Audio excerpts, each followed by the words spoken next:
Oh, seven star citizens, and welcome to Answer the Call, your weekly podcast and call in show where you call in while you're waiting to get into wave one, stuck in queues. Yeah. I am here, as always, of course, with SaltEMike, and we're going to be talking about some, well, obviously some wave one stuff that happened like what, 24 hours ago, not even, Oh, not um, even. and Yeah. uh, and some other stuff that happened in Star Citizen this week. But how you doing, Mike? How you going? Pretty good. Pretty good. Been saving Stanton as well, so we'll talk a bit about Yep. that, which I don't think there's too much good to say about it. Have you done all the phases that you could do Yeah. so far? Uh, Yeah. uh, yeah, it's good. There's really good, and then it's just Star Citizen nowadays, right? Like the Yeah. expectations of things being smooth or getting smoother just don't Yeah. exist, right? And I don't think Yeah. we should just have those at any point anytime soon, I guess is what the problem is. But yeah, things are good and I've been playing a lot. Hmm. I've been playing a lot and not watching as many. Like I didn't even watch SCL or react to it on stream or anything like that. I did watch it last night, I should say, but I Yeah. didn't react to it, and I've just been playing, which has been Yeah. different, and that's a good thing. I Yeah. think. I played a lot of 4.0 in Evo this week, Yeah. and then so I'm yet to get Wave One chances, but it also sounds like I should maybe give it a couple of days before I even try. Hmm. Um, uh, and then yeah, I played a lot of Save Stanton. So you said the same sort of thing last week, where it's like you've been playing a lot more, and it's about that time of the year, I guess, where we're starting to get into some more content, we're starting to get into some more hype, and yeah, just it being a little bit more enjoyable. Yeah, I think I'm still riding the sitcom wave a little bit of Yeah. the org stuff. So I've been trying to just Hmm. do that, think of that, and all that. And we did a lot of it yesterday. I was just telling Croncy before the podcast started. We did this huge, like 20-person. Everybody was in vultures except for I think 4 or 5 of us, and Yep. we were just moving cargo. Like, and we got 300 SCU of RMC. Most of it sold. And well, almost 300 SCU of RMC, and Yep. most of it sold without too many issues. But we found so many problems with the fact that like when you create RMC, you're the owner of it. And if you're in the party, your party members can sell it. But if that person is like, hey, I have a life, you've been playing Yep. for 4 hours, all of a sudden it's not there. Yeah, Lars, one of Yep. the devs from CIG on the mission team, he was playing with us and posted a picture of it on Twitter. And it's Nice. yeah, it's pretty cool. I'll try to grab that picture while we're streaming and Yep. show it to you guys later. But yeah, there's just a bunch of vultures in our org hangar and stuff like that. So it was a lot of Yeah. fun. But I think we Um. should probably get Save Stanton out of the way first. And you said you've been playing a Yep. lot of it, so let's start Yeah. with your experiences. How was it for you? Phase one and Yeah. phase So two, we're obviously, we haven't seen yeah. since we last streamed. I think. Yeah, I was gonna say both phases came out pretty quickly. I think phase one Yeah, was only out for like 4 days or something before they've pushed phase two, maybe like 5 days. yeah, The only event we have to compare it with obviously is the overdrive event, the which Xenotron was overdrive event. weekly, It was pretty much a consistent. week. Yeah, Yeah. So that speaks to me just mostly with like timings that CIG clearly have in mind for the next month and a half in regards to IAE and 4.0 release. yeah, Because I would imagine they would have otherwise probably made it weekly in the same way. yeah, Um, I've been enjoying it. As always, the best server times, like servers are our always hour performing the times. best when it Yeah, exactly. So didn't really have any issues either phase. And we're able to get them done pretty quickly. My one weird gripe is that phase one feels more involved and like difficult than phase two. Then yeah, neither of them are particularly difficult, but you know what I mean? Like there's just more to it, I guess, yeah. The in phase difficulty one. was just the issues, right? The Yeah. only difficulty I think anybody came across with either of these were the issues. I think also phase one was more well thought out in terms of you had this cargo mission that you could do that seems more like you needed other people to help you out with it and you could do it Hmm. pretty efficiently. And then Yep. you had the just kill stuff, which was like a solo player can do that very Yeah. easily, right? And then this one was just a solo player can do all of them. Yeah. The second phase. Do you want to describe um, the phases, I guess, for people who may not know? And I'll do my best to Yep. grab some video of it. Yeah, so first phase is pretty much just ship combat. So you are either protecting a like freelancer-esque ship, like there's a couple of different ones, but like a freelancer with some cargo as it gets attacked from some pirates in a few waves. And then the other mission from phase one is essentially the same thing, but you're recovering cargo rather than like saving the person. Yeah. And there's far less waves, I believe, in that one. Um, so that was fine. That was decent. Like this feels like a good kind of mission for like 3 to 4 people. Yeah. For it to be like enjoyable, but you're not super overkilling everything. We did do it with like 15 people though, because we can't help ourselves. And yeah, it was obviously just a steamroll. We only had, I think, one problem with any of the missions in phase one, and it was the waves were weird. They either didn't spawn, Yep. or they like spawned too far away and then never came in. Something like that. We're not sure.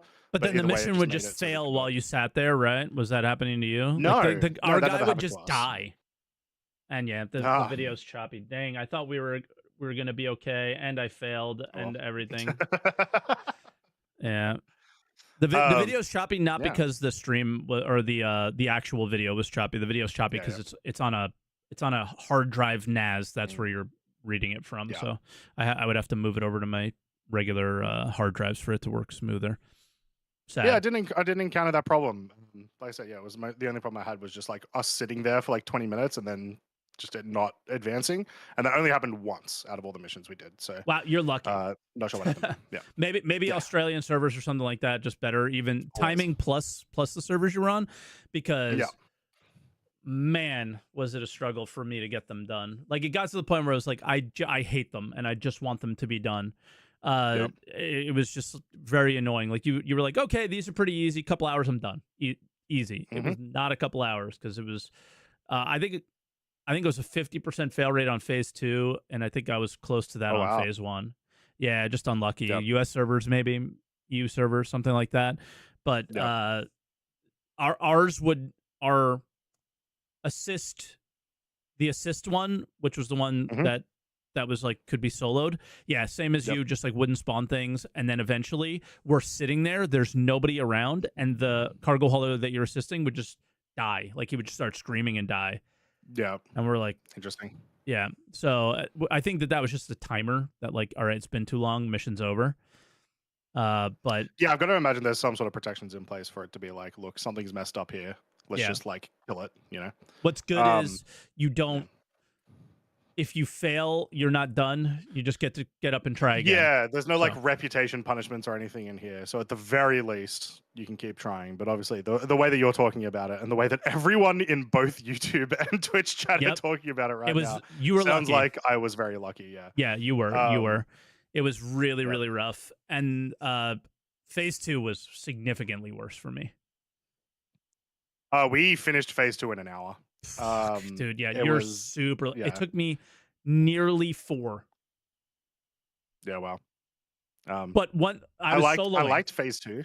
I liked phase 2. Oh, sure. But then the last little bit, we finished it as a group. We were just sharing and like, screw it. We don't want to do this anymore. I also liked phase 2. Yeah. I like the so they're using the like destroy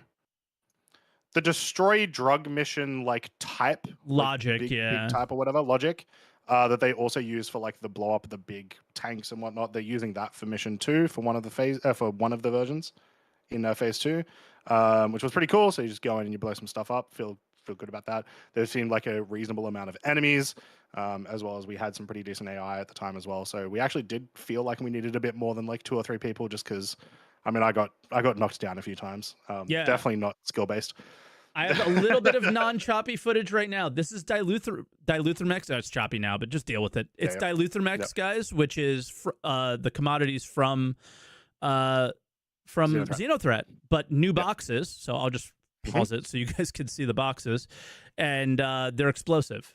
So Yep. you can see at the top right, these are considered the slicer's assets. If you do remember, because they're Xenothreat assets, what were you doing with these? You were restocking an Idris to fight, right, with this content. So it's probably like whatever we're blowing up here is useful to them for whatever they're going to be doing. Gotta say, narrative heavy is very interesting way of saying it. It's not. Yeah, nothing like yet. it's just not. Like it's just it's not the same missions, but very similar missions to what we've already had. And just like they're just talking about the slices, and we're not. It would be cooler if, like, while we were doing this mission, we would get, a bit more story and a bit. What more did we learn from the 2 info. phases? That there's another faction that we didn't know about. That's it so far. Obviously, there are we're in the people calling beginning, themselves the slices, attacking Stanton. That's it. and they're doing the same thing that other factions did, basically. And it's just kind of like, I'm not feeling this narrative. Like, we've all played other video games before, guys. Like, I don't know where they're getting the narrative thing from, but I'm not feeling it. So that would really be my only gripe outside of the very obvious. It was in PTU phases. Nothing was fixed. They're on a timeline. Everything is broken, and they pushed it out to live anyway. Arguments, which are, it's just I feel like I'm a broken record at this point. It's not even, there's no point in even saying it. They're just going to do it anyway, and it doesn't matter, right? So the idea behind that is just, all right, I'm just going to get it done and whatever. But I did find this to be very cool. Not only that, if you could see, there's 3 yellow markers that are above me. Above me is not these containers that you need to blow up. They're actually spaceships and ground vehicles that are considered slicer assets that if you blow them up, it will help you complete the mission, which narratively, that's the closest thing to being like kind of cool and making sense. Yeah, I like that. Yeah, it was pretty cool. Yeah. I stole a couple of dragonflies. It was good fun. Yeah, so I didn't take them. I destroyed them. Every dragonfly that I found was in a little bit of a dicey spot to like. I was too scared to get in it. I thought I would die, so I didn't take them. Yeah. But got a lot of injuries. Like, FPS guys are clapping people, and I mean, they're also shooting through walls and stuff like that and everything. But at the same time, like it felt punishing and painful and all that stuff, which was kind of neat. And I overall like everything that they're doing. I love the idea of getting together with your buddies every week or every couple days now, it seems like, and doing these extra phases and stuff. But it all depends on the reward. You want to talk about the reward together? Yes. So the only time they've given us a reward in the past, or at least in the recent memory for me, for missions was one time when we were doing for Xenothreat, we got the armor kit, right? And we only got the reputation. Yeah, and we only got the armor kit after complaining. No. Yes, trust me. we complained heavily that it was the ticket system, like the golden ticket garbage again. And this was before the golden ticket. This is way Croncy, before golden ticket. Croncy. We're talking about Overdrive? Or are we talking about... No, I'm not talking about Overdrive. Oh, okay. Never mind. No, I thought we were talking about Overdrive. I'm talking about literally this, I think it was the second or third time that Xenothreat ever happened. Yeah. They gave us the armor. The CDF armor. Yeah. My mistake. My mistake. I was Mike. What? Overdrive, they gave us the ticket, and then we freaked out, and they gave us the Xenothreat armor. That's why I had Xenothreat armor in my head. But yeah, so obviously we want to see more in-game rewards. I am in general in favor and like pre-patch events like this, just in like other games. But they usually come with a reward.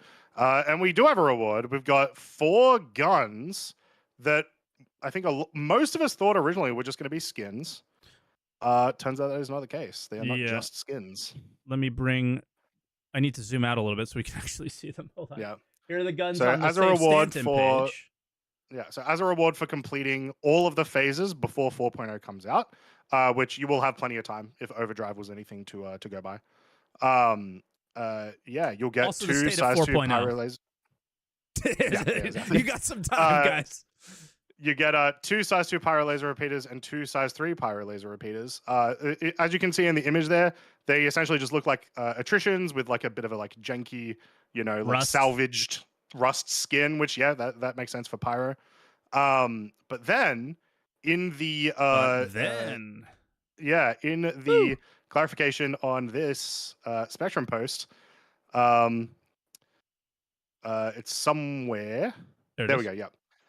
So they are based on attrition. So they look like attrition, so fair. And feature slightly increased damage output. This is interesting.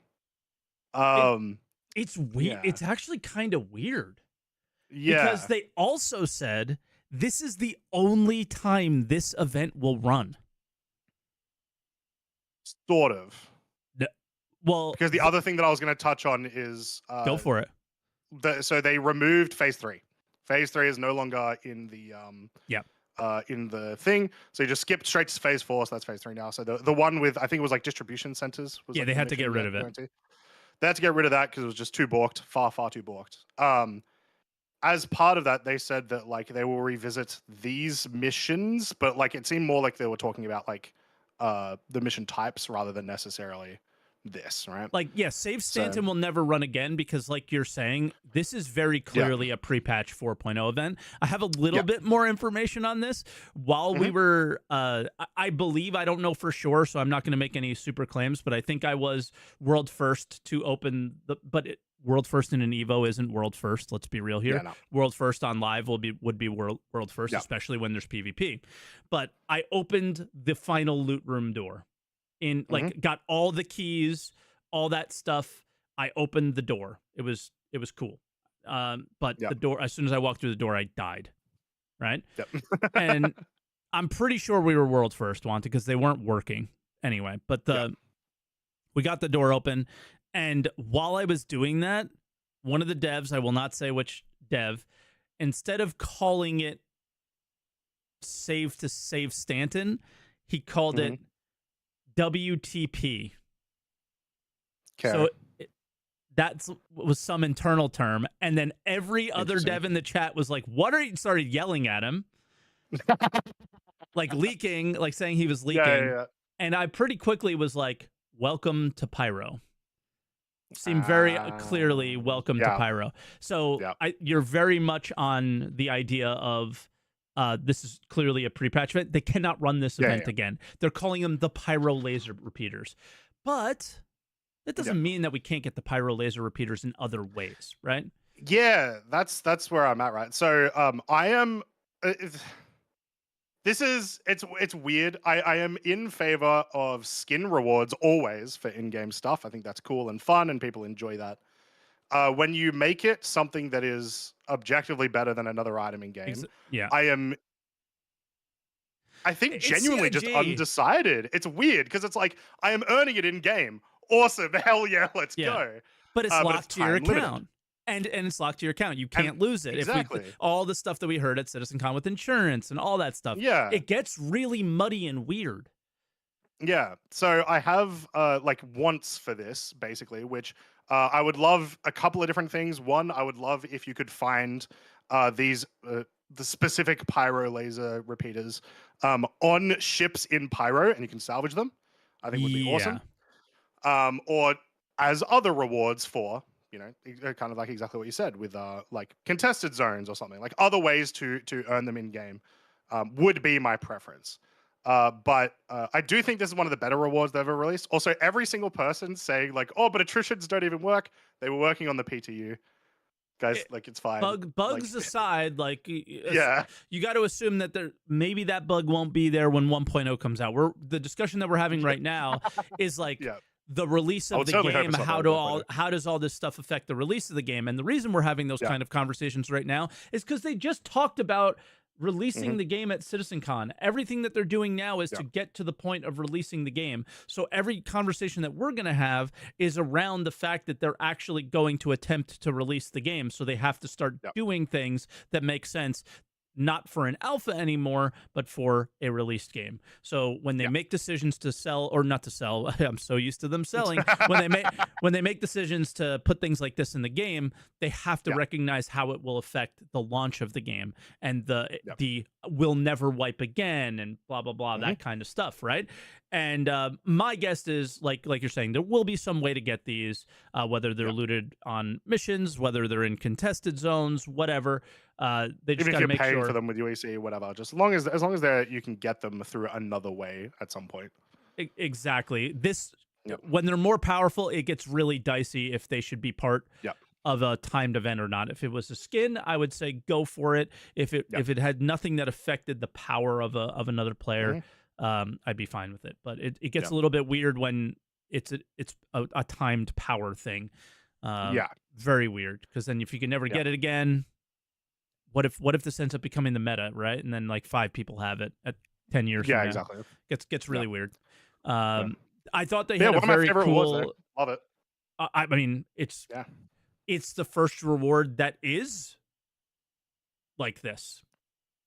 Yeah, that's true. Actually, yeah. Vandal because mask, everything else has armor. either been a skin or you're allowed to purchase something. Like it's never really been like this. This is kind of a first. I thought this was cool. So this was this is what they mean by narratively focused. This was pretty narrative and cool, except it was on the website and on YouTube and not in the game. But the video that they did, I thought was pretty neat. Yeah, it's dope. I love there's like a guy in the radio in there being like, they're just trying to badmouth Pyro and they're trying to make it look like we're bad. It's very funny. Yeah. So, I like that a lot.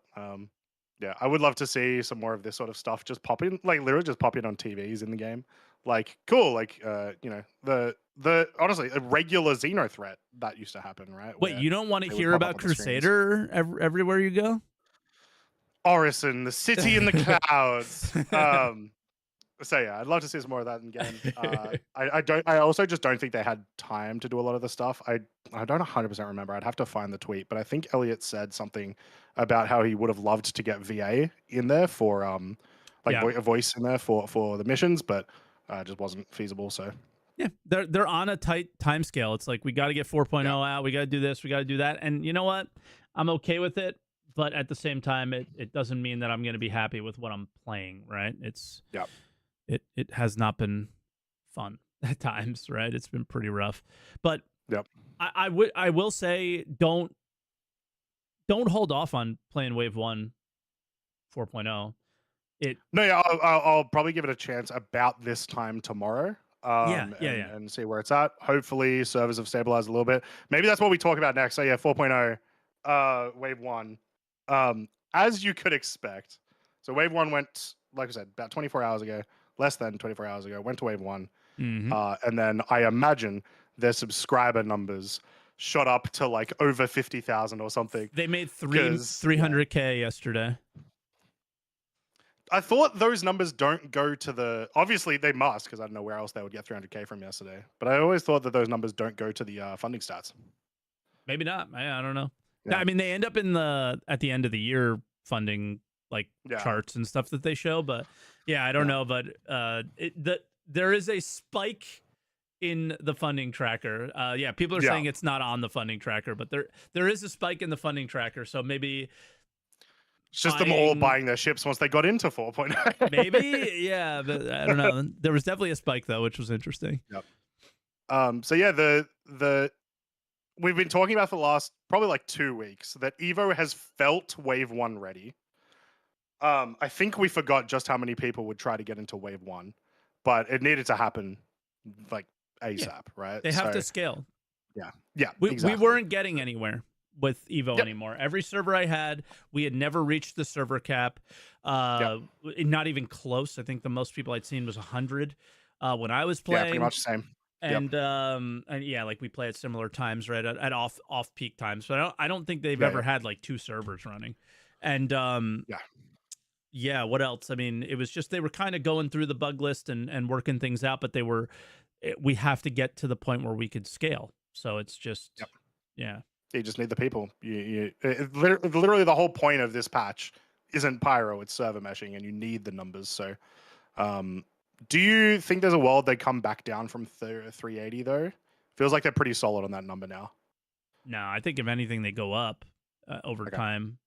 Yeah. Yep. No, I don't see it going down. Well, I don't know, actually. That's a good question, because if we haven't reached the cap, we don't know what the limits are. I don't know. Yeah, I think it's probably safe to just say we'll see with that one. But yeah, legitimately a pretty good question. I'm not sure. I did play it. So, My experiences were interaction delays. I had one Yep. server error. I only played it for about an hour. I saw one person in PvP. That was it. And I had the armistice zone bug where I am permanently in an armistice zone, and I wasn't able to take damage, which was nice. But it was the ultimate armistice bug. Yeah, I mean, it's just good when you're like somebody's trying to kill you and you can't shoot back. So I was happy. Yeah. that happened. I think I have the footage of that. Yeah, it's about to happen, like right here, I think. Yep. Yeah, everyone's been telling me the last few hours it's been pretty bad. Still seems like it was better than like 318 wave 1, but that is the lowest of low bars. So yeah, I guess we'll see how we go over the next couple of days. I imagine I had the perfect wife timing. Did you see that? Like, I'm looking over my shoulder as I'm getting PvP. That she never comes in, but she comes in the one time somebody was shooting at me. It was pretty funny. I was like, what's happening? Distraction. Yeah. Yeah. Yeah, it just sounds like it's been rough. How were your login issues? Did you have any today? No problems. Okay. But I didn't even try to get in yesterday. But I will say, every streamer that I looked at was not in game yesterday when I was looking, and I was like, "Yep." I was wave 1 dropped, and we were doing our org thing that I was talking about, and I just kept going with the org thing. The servers were great for the most part because nobody was in them. It was just us. Cool. The only other thing I maybe want to mention on 4.0 is I did a bunch of mining testing this week. I think you did as well, actually. A little bit. In PTU. There are like 6 new commodities for just mining. As from what I could tell, though, none of them have their correct economy yet. Like none of them have accurate pricing. So one of the really rare ones, which can't remember the name of now, but it was literally just one UEC per SEU. Oh, okay. So you're finding different stuff than I am. Like, I found Rysite, which was like 11k SEU at some of the in Pyro. I don't know. I wanted to go to Stanton and see if anybody was buying it over there, but I didn't see that. What do you remember the names of anything? Stellaron. Okay, it's called Stellaron. And this was while mining. You just randomly came across these? Yep. Okay, cool. Tell me more. So Stellaron, you got Stellaron, Rikite, Tin, Silicon. You said you found Ice. I'm still yet to find Ice. And there was one more. Where were you looking, on planets or asteroid belts? Both. Okay. I was just doing a broad try to find everything. Yeah, I would imagine that's where you would find them. Yeah. But yeah, Stellaron was not worth anything. Okay. But it should be, because it certainly had a rare consistency. So I imagine it's supposed to be one that you can get. Silicon ore is a garbage tier. Tin ore is a garbage tier. Ice was garbage tier. They've also got like new bad stuff. Yeah. And then Rikite also was a new rare one. So I'm glad to hear that the Rikite was selling for a decent amount, because that's like in Checkmate or whatever, or Ruin Station, wherever I just saw it. I saw it at like 10k, 11k per SCU. Yeah. I think that's like the good one. And then I wonder if it's like 25, 35k in Stanton, something like that. I did see RMC was 9k in Pyro to buy. So it's kind of like, buy it in Pyro, jump through the jump gate, get attacked a lot for your RMC, sell it in Stanton probably, because that leaves room, I believe, to even sell it at a pretty good gain if it's stolen as well. Like, it's I guess if you steal it, you pay nothing for it, but but the profit margin is more than it would normally be. Exactly. So it's still pretty good. Yeah. So I don't. That's one thing that I did not spend enough time in that I really wanted to do. But I actually spent more time in live than anything. I got Yeah, the org brain stuff going on. I'm all excited for that yeah. stuff. But yeah, the reason why I mentioned that is because it's also a thing that we didn't mention before, but we got ready, which was the patch watch. They did release the 4.0 patch watch, and they talked about economy rebalance, the quantum rebalancing that they're doing a lot of. The jumping rebalance makes sense. We've got a system where like 60 million kilometer jumps are extremely common. So yeah, quantum needs to be very different. Yeah, and have you seen what they've done? Not recently, no. I think as recently as yesterday, they Hmm. have balanced a lot of the quantum drives, and I think it's time for some community feedback because I don't think they're Hmm. getting it right. Um, yeah, it's.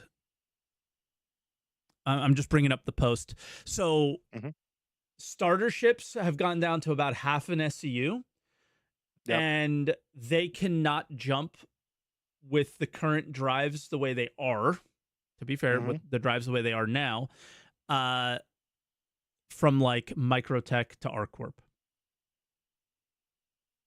Yeah. Well, Think about it. Like one that's the jump. thing. I am trying to think about it because like there are plenty of places to refuel.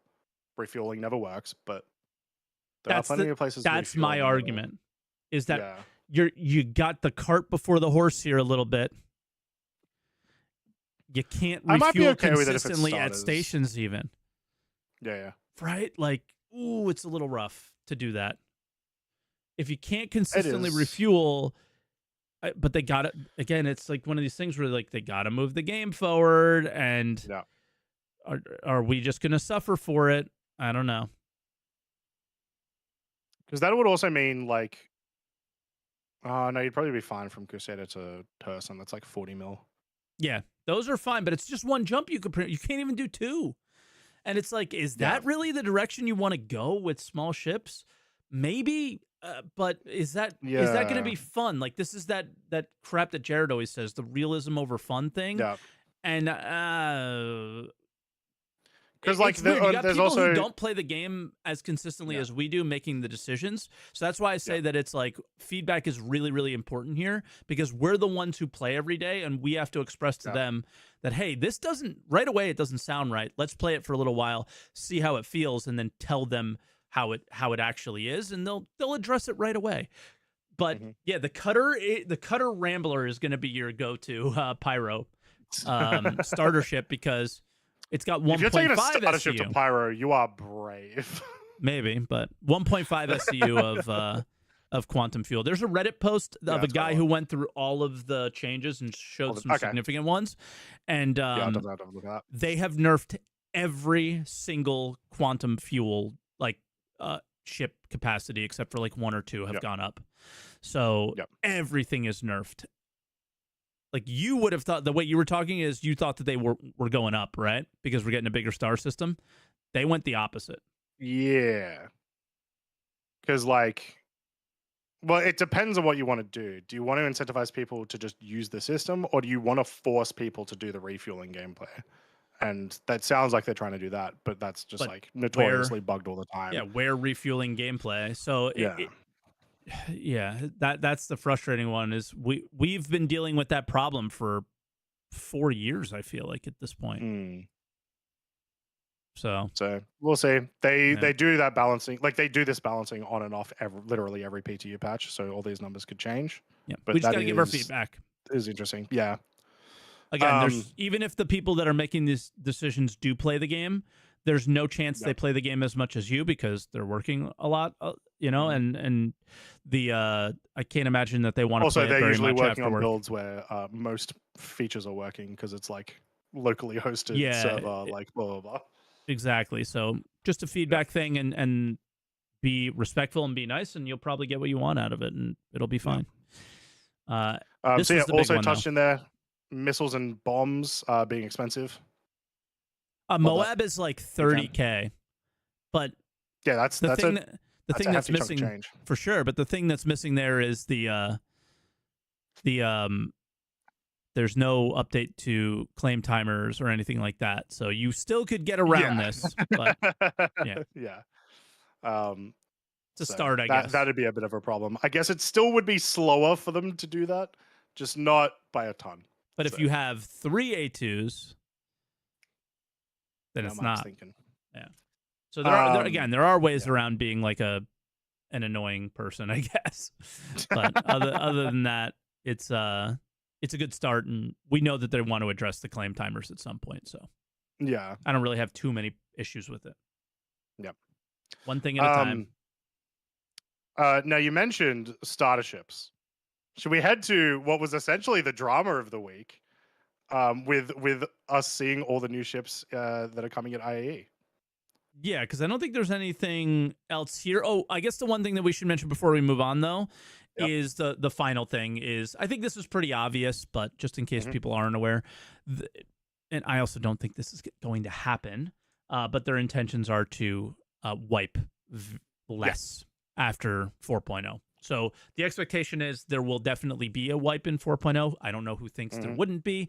And then from there, they don't want to be wiping too much because they feel that they'll have their stuff dialed in. But I'm sure there's like 13 people that already know every exploit possible to make money out of nowhere that haven't shared it yet. And then it'll pop out when live happens, like always. And then they're going to have to wipe again at some point. But yeah, they need to, well, like they already have for a little bit, but like the less frequent wipes are most important because it allows you to balance stuff for a long-term purpose.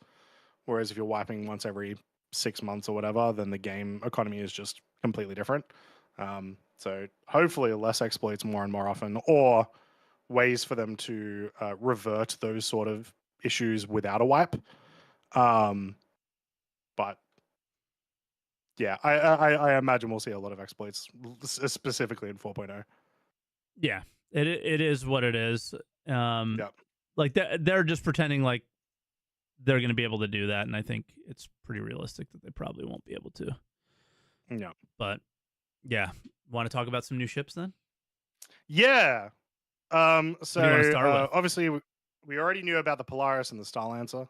Yeah, we talked about those are two of the last ships week. that are coming. We got a look at the other 4 ships that are going to be flyable at IAE. We had the Medical Terrapin, the 2 Hornets, and of course, everyone's favorite starter ship that no one hates at all, the Crusader Intrepid. It just looks like a toy. I love it. Yeah, of course you do. It's sick as hell. It looks like it looks like a toy. There's something that, like, if you look at the other ships, there's like texture to the outside of them. This just looks plastic to me. So that's whatever. I would argue a lot of Crusader ships do, but I think the thing that's specifically changing it here, which is like the one argument that I have been like agreeing with people with, is how flat the top is. Yeah. Like it goes into these curves and stuff that looks very, very Crusader, and it's just weirdly flat. But other than that, I love it. I reckon it looks sick as hell. Not very effective. Yeah, not very effective, but it's a starter ship, so I don't really care as much, right? Like we always do when, like, everyone recommends starter ships all the time. Almost 99% of the time, everyone says the Avenger Titan. But the realistic, like, what first ship should you get is just, what do you like the look of? What do you think you're going to enjoy being in the most? And apparently for most of the Star Citizen community, that is never this ship, is what I've learned over the last few days. But I like it. I think it's really cool. I just keep going down the line. Yeah, price is going to factor in a lot into this thing. But I also am more along the lines of, like, what the hell is a starter ship even? And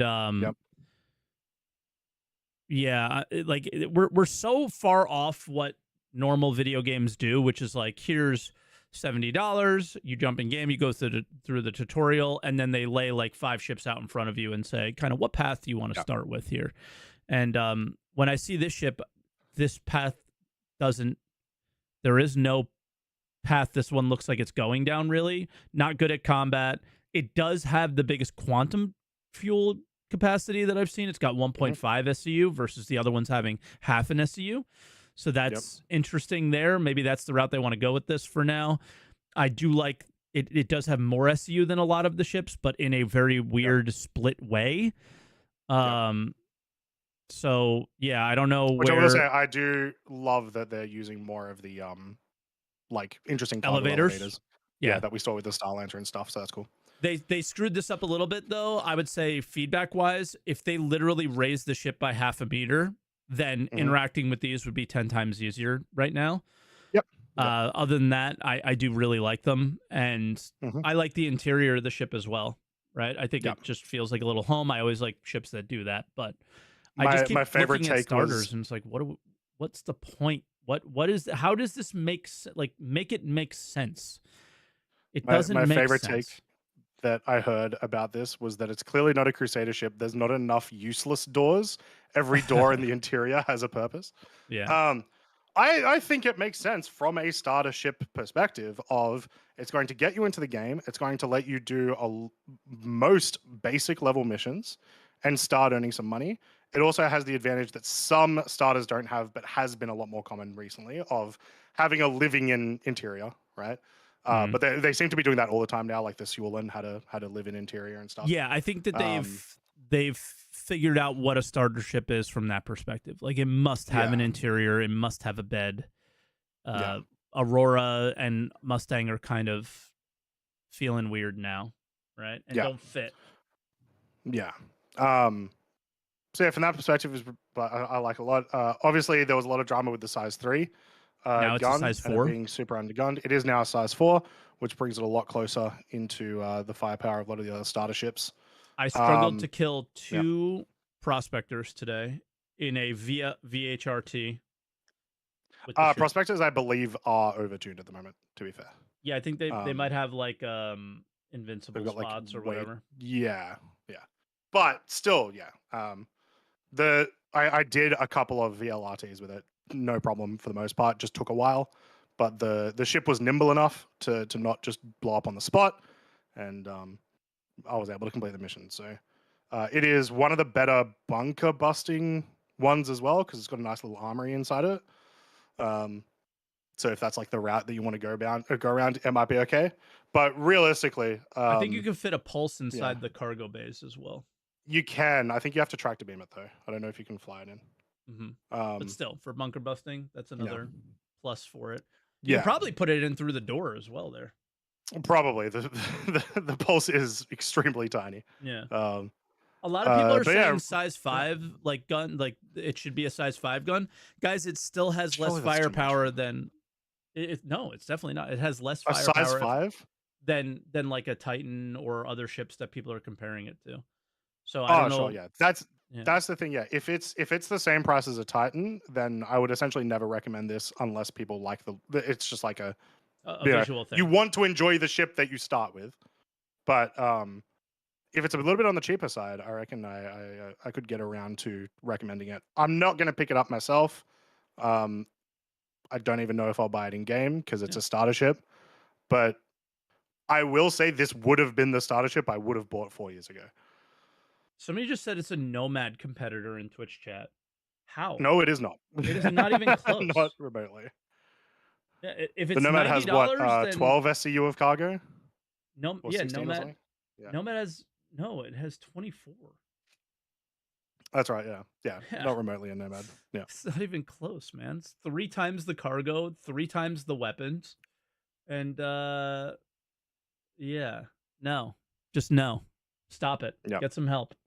But yeah, it just comes down to I don't understand starter ships. I don't understand what they're trying to sure. do with them. And yeah, make it make sense to me because it's just not at the moment. I don't get Yep. it. You should be starting with a starter and it should feel like something. Yeah, I don't know how to express my feelings, but they're every ship after starters, Hmm. you kind of understand what they do. And I know that these are supposed to kind of Yeah, be like the jack of all trades or whatever, but yeah. none of them really are. And it's just kind of like, yeah, you just see that I think you gotta CIG think of was the figuring things starters. out for a long time, and they never really quite Sure. did on this side of things. I can see what you mean because like usually the first ship you buy after a starter will be usually something either very like specific for a certain Yep. career or whatnot. But like yeah, the point of starters is just to get you into the game, learn the game, be able to make a reasonable amount of money to start off with, and all of the starters, except for maybe the Pisces, are really good at that. Here's where I feel Yeah. so strongly about this. Okay. Mm-hmm. Again, 1.0 release all these things. In Yep. in the future, the expectation would be like all of us here probably I would gather that many of the people listening to a podcast like this, watching streams like ours and things like that, probably have more than just a starter ship, or quickly are able to like get out of one right away and are immediately getting out of the starter ship and into other things, right? Yeah. New players on release, like, hey, SaltEMike, Croncy, is this game good? Should I get it? Yes. Buy the game. Well, what ship should I get? You know, and it's like you're supposed to be recommending them the starter ship. You're not supposed to be recommending a $90 ship for somebody in a game like this, right? So it's like it's just a. I want the game to make sense for the new player coming in that isn't immediately getting the sticker shock of, oh my god, it's $100 minimum to play this game, because it should not be. It just should not be. All of us have done the over the top thing, the above expectations of what I think a player will do when the game is actually released. So that experience has to be good for that player, or they're going to leave right away, right? So that's why I feel super strongly about this. Is I'm not trying to be negative now because it doesn't make any sense. Because most of us just have other ships and we won't be flying these. So we're all like, hey, this thing sucks. Well, yeah, it sucks because you have something better, right? How is this work for the person who doesn't? And I look at this ship in particular, and it kind of sucks at everything. So it's like weird. The interior's really every good. starter does. I know it does a lot of things worse than every other starter. The Aurora just like destroys this thing. It destroys it. I agree. And it has a cooler interior, right? And that's on that page. That's why I'm saying, together. like, I feel like that's a big conversation with new players. A lot of the time is just like, what do you like the look of? What do you think you'll enjoy most? No. That's current new players. That's current Star Citizen evangelist types. But in the future, when the game comes out, people are going to be like, what is the best ship? Oh, yeah. They'll always, you know what I mean? Yeah. And no one's going to recommend this piece of shit right now, unless they change something for it. You won't. You see, Mike, I'm going to be selling tier 5 Intrepids. That's the one ship I'll be crafting. Yeah. Again, look-wise, I am against the grain, I think, a little bit like yourself. I don't like the exterior, but the interior I really, really, really like. Really like. So I do like it, but I don't think it's ever something that you would recommend. I would recommend an Aurora over this to a new player in a heartbeat. I personally super hate Auroras, so I don't feel like I can bring myself to do that. But I would recommend a Avenger over this and stuff. But it's also going to come down to price. Like I said, if it is on that higher end, then you actually just can't recommend it because it'll just be easier for people to get it in game. Yeah, you know.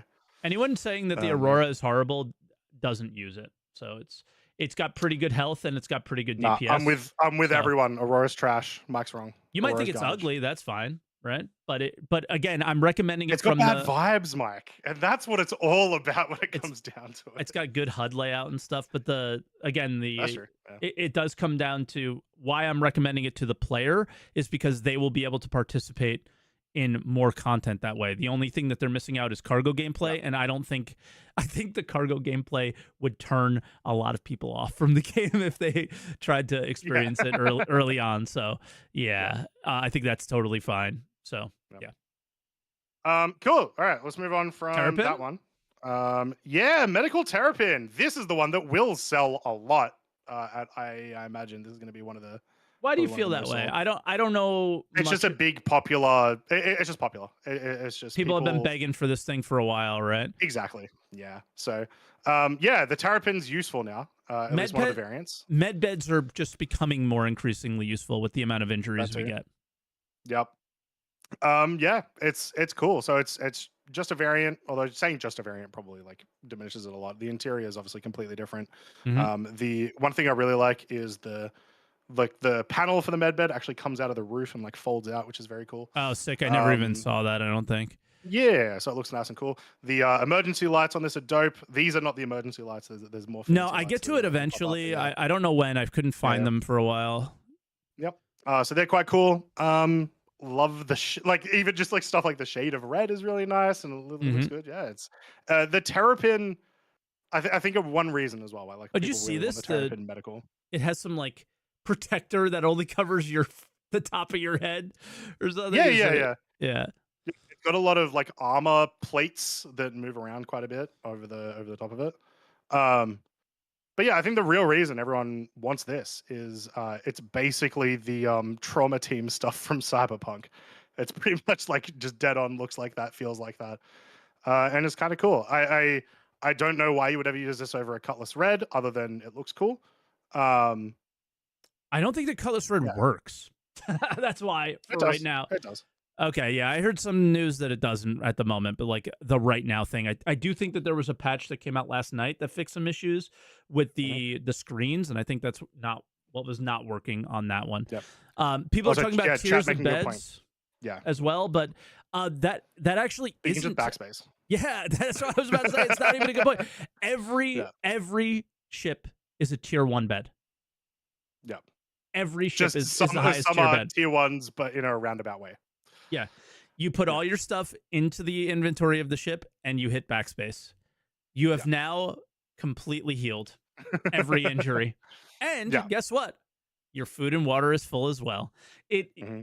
a a tiered bed that can create an entirely new sentient human but cannot heal a broken leg is a very interesting way of going about this. So I think we should just fully expect medical I mean, gameplay to get a completely new rework that is probably more along the lines of not healing certain types of injuries, not respawning, but certain beds will have limitations on how often you could do it, how many times you could do it, how much material they take, and all that kind of thing. I think that's the direction it has yeah, to go, given what we're yeah. seeing now. But yeah, Just to fight you on that first point, Mike, I know how to make a child. I don't know how to fix a broken bone.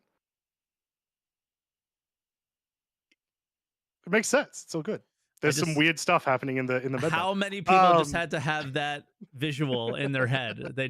I had the visual. I'm sorry. um, but yeah, no, you're 100% right. For future purposes, tier two will matter.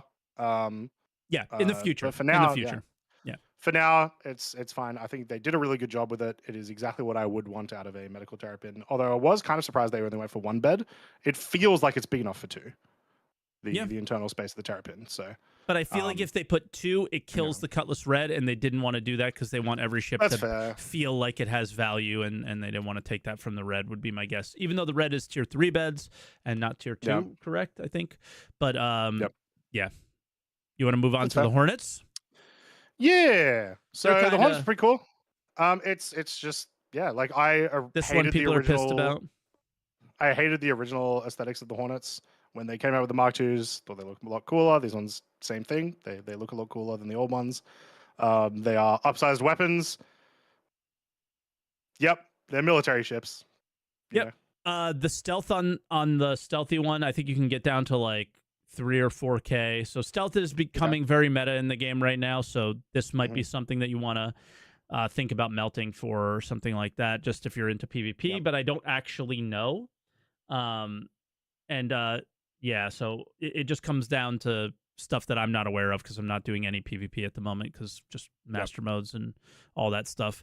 Hmm. The other ship has no additional gameplay as far as I could tell. We Yeah. don't know what radar size it has. I think it has Yeah. a larger radar, which means that you should be able to see further out, but no idea But yeah, on that one. that is another bit of gameplay that's just sort of like in the ether of like we're waiting. I think I don't know if they specifically mentioned, but I believe we're waiting until we get the quantum boosts, like the small Yeah. jumps, until we get the proper radar functionalities. Um, so the tracker is just kind of pointless at the moment. But yeah, everyone seems pretty hyped on the Ghost. Love the skins that are on them as well. So I like the rear. Solid. I think the stealthier engine looking thing, and and then the tracker, the nose of the tracker, if I can get to it, looks pretty sick. Yeah, kind of looks like a USB port, but then it has all the little instruments that are coming out, and I think it just looks cool. So yeah, the giant radar dish on the top looks cool. It's just right now it's just it also they visuals. don't do anything. Yeah, like you could swap all of them out with each other, and it's just like, okay, they don't really do anything. So the Hornets are at the moment, of course, everything is still in PTU. There may be more things that are happening there with these in the future that just didn't make it in. And you got to remember, when they're on the PTU, you're meant to find issues with the ships and give feedback on them and all that stuff. They did make feedback threads for them. So give your feedback on them, please, and just be respectful, and you'll probably get some headway on some of this stuff. There was one other thing, please, which is on Anvil Day in the halls. Oh, I haven't been in. There is an empty space labeled what is it called? Oh yeah, we know that we know something. the next concept ship from the PTU. I'm not going to go into the other stuff that is leaks, but we know that it is the Anvil Paladin. Yeah, I saw so an image that of is it. That is our concept ship that we will be getting. It's not leaks if it's PTU. The description is leaks. Okay. Yeah, I don't want to know any of it. Yeah, but the Anvil Paladin. So the big thing is we're getting 6 flyables at IAE, which is the most we've ever gotten, beating the 5 that we got. It was either last year or the year before, as well as a concept. So it's going to be a pretty wild IAE. The funding is going to go nuts, as you would expect, especially with the Polaris coming out at this IAE, which we're going to be talking about next week because it starts this next week. Yeah. Oh my God. Yeah. Friday. Speaking of, during both ISC and SCL, Jared mentioned we're not doing an ISC next week. We're doing something for IAE. And we're not doing an SCL next week. We're doing something for IAE. What? Like, I was like, oh, it'll be surprised? a Jax McCleary thing on Friday. But like, well, it's doing an IAE thing instead of SCL is what's like breaking me. Oh, I think it's pretty obvious. IAE is when they do the Jax McCleary stuff, but it's not. Back in the day, it used to be like each day there would be a video that came out. So I think they might be going back to that, like Anvil Day, and then they have a whole thing that they do. Would be my guess. But he also made it sound like it's something they've never really done before. Yeah, so. It feels like I do think we're going to get Jax again this year. And if we don't, I actually might delete my Star Citizen account. We didn't get Jax at all last year. He's leaving and I was so mad. I was so mad, Mike. This is the one reason why I pledged the game. And so he better be coming back this week. But yeah, it was just the sort of like, normally they don't do them instead of an ISC because you'll usually still get like the ship ISC where it's like, hey, you know, we're going to talk it. Well, we'll get it presumably the following week. We'll talk about the medical terrapin and the Crusader boy. So, yeah. But whatever he said has got me, like, I'm intrigued. I'm looking forward to it. But I also feel like we're gonna. Curious. But he said it's replacing ISC, which is Thursday. So and then also there's one replacing SCL. The also part makes sense because Friday is when the event starts. And like in my head with the like each day things swap and it swaps with a new video, it's like, okay. But when he says it replaces ISC, it's like, well, that's Thursday the day before. So what are they doing there? But I'm just going to keep my eye out on it. And that's that. I mean, do you want to quickly talk about ISC, SCL? I think we very briefly did. I don't think there's anything to say or whatever. The videos there was a bit of a or anything. There's just we're in this very weird place where they're doing lots of important work, but nobody knows when it's going to get done and when you're going to see it because everything is about 4.0, and until 4.0 is out the door, we don't really know where anything is going. So they're doing a lot of talking, but nobody can correlate what they're talking about to when or what it actually means for the player. Especially an episode like SCL where they're just talking about mostly about art, right? So it's not this week, but yes. This week was mostly about art. This was server meshing. Oh, SCL, sorry. Yeah. Sorry. Oh, yeah. ISC was server meshing. ISC was, yeah. But even then, it was the timeline of when are we going to see performance improvements was hard to understand through that episode. So yeah. It being about server meshing meant that 90% of it went way over my head. Yeah, same. But the stuff that I could appreciate was the amount of times they said, this didn't work, this didn't work, this didn't work, this was harder than we thought it would be, blah, blah, blah, as they went through. It's always nice to see them be, like, honest with that stuff. And then the only, like, actual notable thing for me in SCL, really, because it was mostly a rehashing of a lot of stuff that had already been mentioned in, like, 20 other different places, right? So it's just all sort of collating. Was the dream kill of Rhodes basically being nowhere soon. So rip all of your ranges, guys. Roads are very, very, very, very, very far away. And like not being able to chop trees, like maybe we could or maybe we couldn't. But then there's all these other things. I didn't mind that stuff as much because like I never really thought we would do that. It seems way too complex for a game like Starset to track and not be like an absolute nightmare. Well, that's basically what they said. But at the same time, like, don't you want to chop trees and use that to craft stuff? If they made trees a commodity, yeah, it'd be dope as hell. Right? That'd be sick. Yeah. What if they made a literal like sawmill ship? Then we would be able to chop trees. A sawmill ship? Yeah. Pioneer variant, and instead of the factories, it's just got like massive chainsaws that come out of the bottom. But they went straight to of course that'd be sick. But I think more realistically, they'll make it so that if they wanted to do like wood as a commodity, you'll just have a module in your base that grows the trees, right? Rather than it being, here are the trees out in the wild, go cut them. Yeah, exactly. I'm just memeing, obviously, but it's he's not chat. He's actually a genius. I mean, I would definitely love to chop trees. I think it would be cool. Like bring commodities and craftables down to some of the like fantasy MMO stuff, like mining with a pickaxe and chopping with a tree would be funny. But it's just like it's obviously not going to happen. But maybe some like unique trees could be, right? Very unique, bespoke like harvestables, things like that. Yeah, I was gonna say you could make like some trees that essentially work like mineable rocks. Yeah, and then that's probably fine. But you do whatever you could do. You could do anything unique. It's just not the trees that there's like a billion of them across the entire game. But yeah, I don't know. I think that's pretty much everything on my front. Yeah.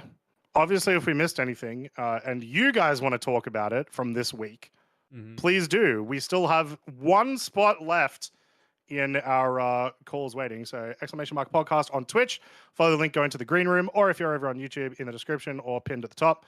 Come and talk about 4.0 Wave 1. Come and talk about Save Stanton. Come and talk about why the Intrepid is the ugliest thing that you think exists, even though I'm on the podcast and I'm the ugliest thing you think exists. So I'm also here too. So we're not yeah. But yeah, also just thanks for being here. And if you guys want to hit the follow button on our channels, obviously it's streaming here on my channel. I'm going to go ahead and shout out Croncy so you guys can follow him. But the other thing is if you're on YouTube, you can subscribe and all that stuff as well. But yeah, you want to get into the first caller? Let's do it. All right. We got Romanko. I think first time caller. Roman from my community. Hello. Yep. Hello. Yeah. Hey, Roman. Well, I call him Ronan. I don't know if he prefers Romanko. No. That's my actual name, so that's perfect. Oh, easy. Yes. I've written down some notes. If it's okay, I can go through them really quickly. How much time do I have? 20 seconds. No. Oh. What do we want to do? We feel like about 5 minutes. With this many people, like 10 minutes is solid. Yeah. but like we have to cut you off at 10 minutes. No, sure. 5 to 7 minutes probably would be perfect. Yeah. I'll just talk Sure. about my experience. Mhm. So I'll talk about PU. Phase 1. They went flawlessly. Server FPS was like 30 when I was doing them, so I just ran through them 1 to 2 hours. We could only do the retrieve cargo missions because the other version of the mission was broken. Yep. The ship never flew away. For some reason, the pirates would never spawn. And it was just, but obviously that's good that they gave us 2 versions of the mission to do. I will say I do like that as well, because that's very different to how Overdrive worked, where it was just if it was broken, do it you were 6 times or screwed. whatever. Yeah. Yeah, exactly. Yeah. And yes, very repetitive, where this gave you the option to experience something else. Yeah, exactly. For the second one, that one was a bit weird. I did it with you, Croncy. Sorry for bombing you the other day, but we finished them obviously. Didn't I tell you to? I thought I told you to. You did, but I still felt we were bad. trying to kill the last target. I got downed, and I was like, well, someone can either heal me or someone could just bomb the area. But what I realized about those particular missions is that because I was in the A1 and I wanted to bomb a bunch of the targets, like the assets, they didn't actually spawn until you landed or went to the mission. So that was a bit weird, Not only that, Mike was talking about how apparently some of the vehicles upstairs were assets. We never encountered that. It was always boxes in the thing. No, So but we did have dragonflies. They would be marked as the assets. dragonflies and stuff were there, but they weren't assets. They'll be marked as assets, but you can complete the mission without destroying them. Okay. Yeah. Interesting. But I did not encounter that for markers, but markers are broken all the time. So. And sometimes you could not complete by destroying the boxes, and you had to destroy. It's interesting. Yeah. Okay. But if the marker was broken, the mission was broken. That's basically how the phase 2 went for like the assassinate the guy. And if you didn't have enough markers, typically you could not complete the destroy or whatever mission. Yeah, and then you'd have to cancel the mission and do the next one. And then for the third one, do we know what that's going to be? Is that going to be the Idris mission? That is the Idris mission. Yeah, like I said, originally the third like one was the big jump. That's because originally the third one was the distribution center, which was like a pretty big FPS mission, and that had to get removed. So it does feel like a big jump right now, and that's a bit disappointing. But yeah. Do you guys think I guess. Do you guys think we'll get the Polaris before it or after? What day is RSI Day? RSI Day. I am not sure. Because I don't. I mean, yeah, I guess it depends. Will they they did 4 or 5 days between phase 1 and 2? Will they do the same for phase 3, or will they wait longer? I don't know. Because I know that you can fight Polarises in that mission. November 26th and 27th.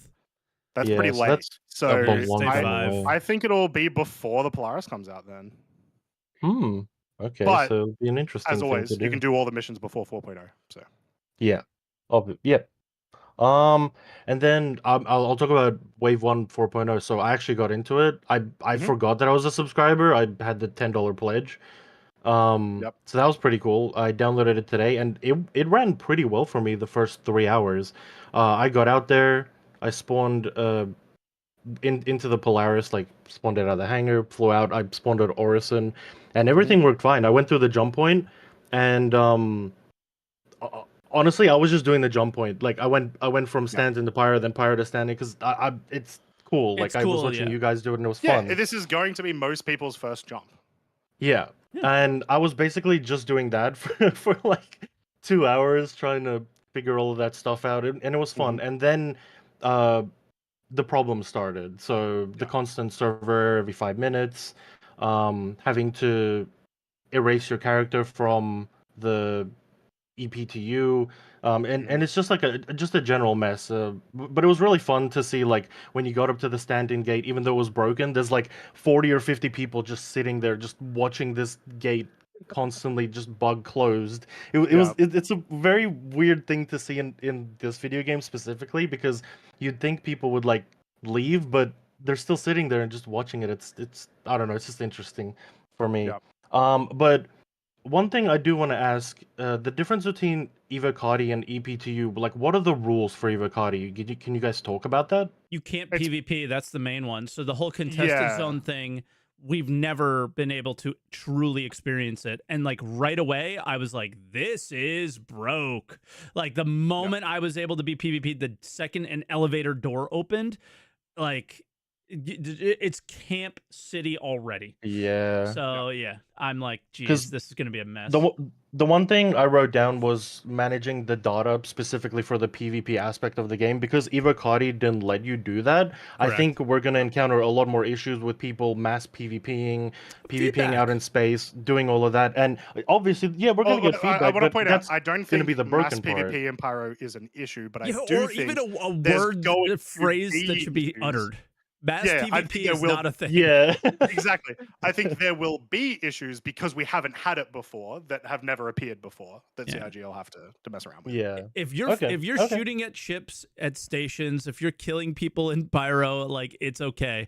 My only Yeah. gripe right now is contested zones is this unique gameplay type that is like the moment I got out of an elevator, there was somebody staring at the elevator with a gun.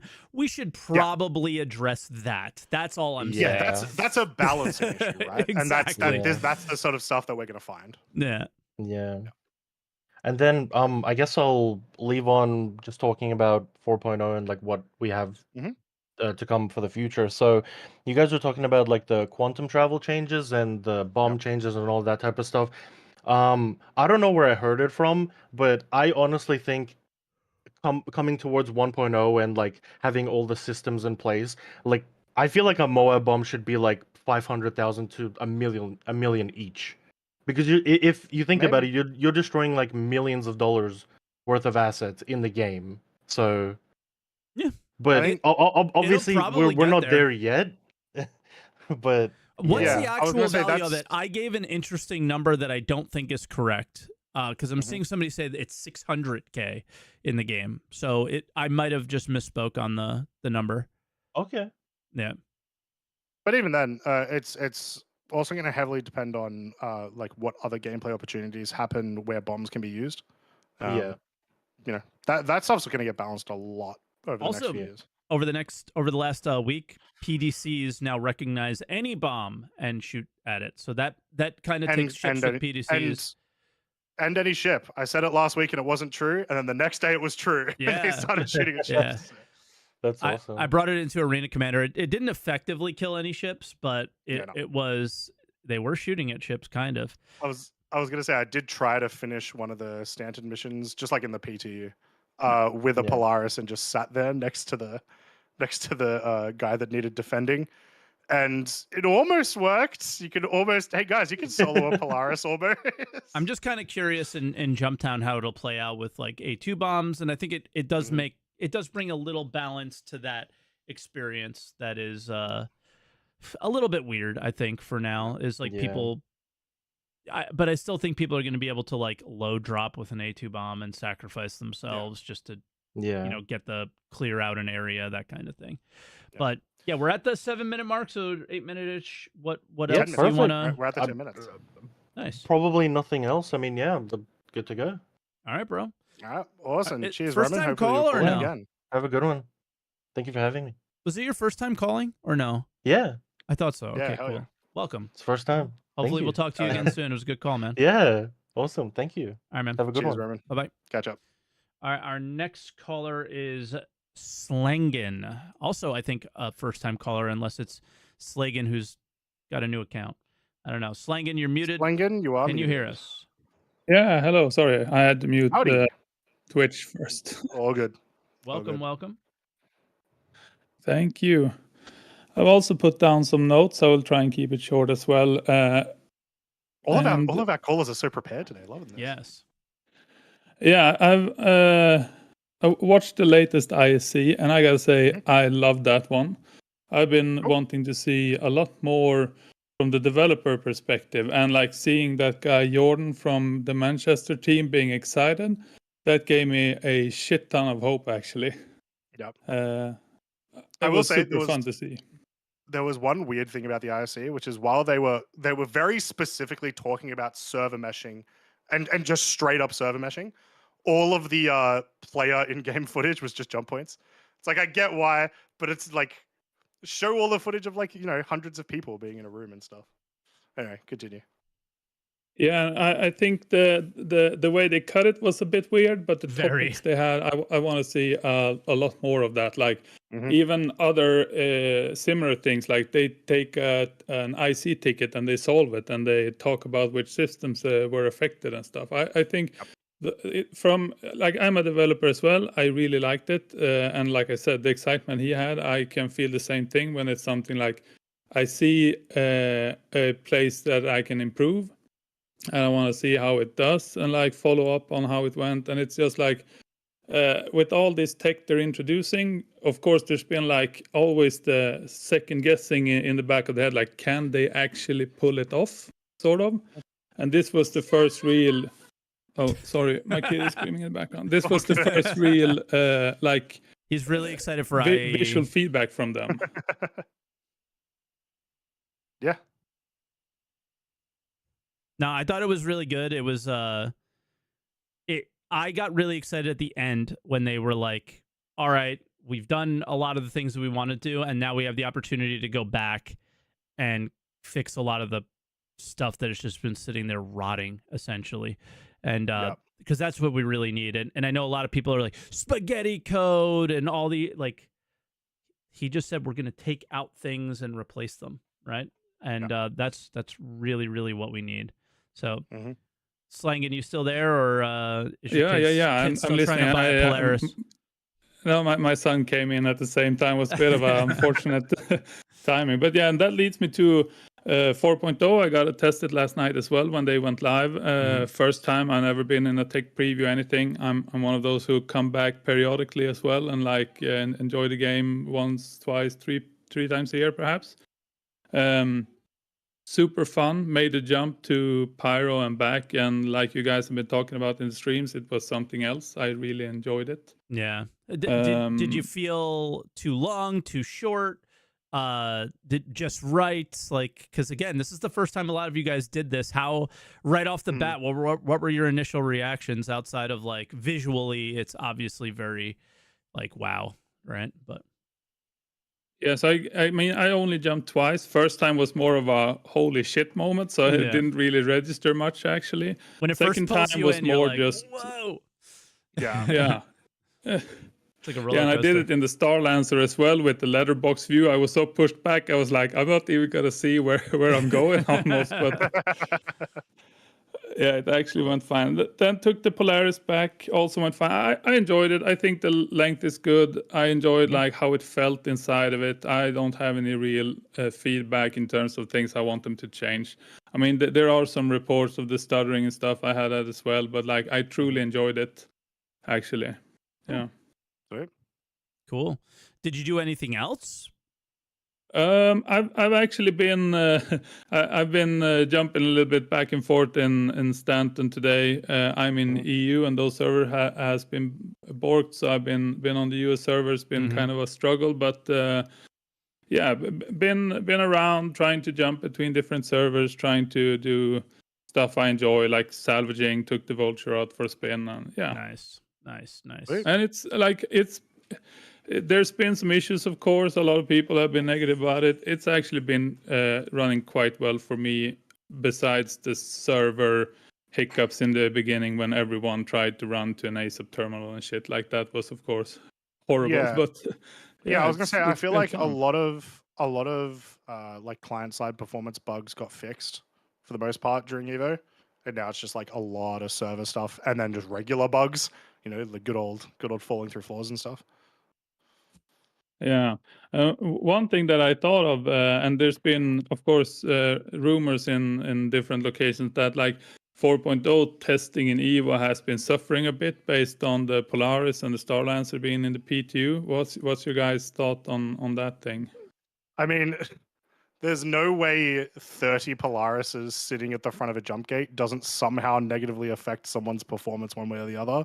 No, or like no. server's performance, honestly. I think he means that the new ships were in the PTU and they weren't initially in 4.0, so less people were testing 4.0 because the new ships were new and shiny. Am I right on that? Yeah, exactly. A lot of people probably spend time in PTU instead of ePTU, I think, or not ePTU, but Evocati build. Very probably, especially because we had been in Evo for a while, right? So it started to get a bit stale. Yeah, I think that's understandable. And one thing I've thought about a lot recently when being in the PTU and stuff, I think they need to like change testing a bit. If you look at the economy overhaul and things that are now, if you want to test things like a Hull C, for instance, there's no simple way of just booting up the PTU with a newly copied account and getting a Hull C and test it out. You gotta ask for money, you gotta go and buy it, and all that stuff. Yeah.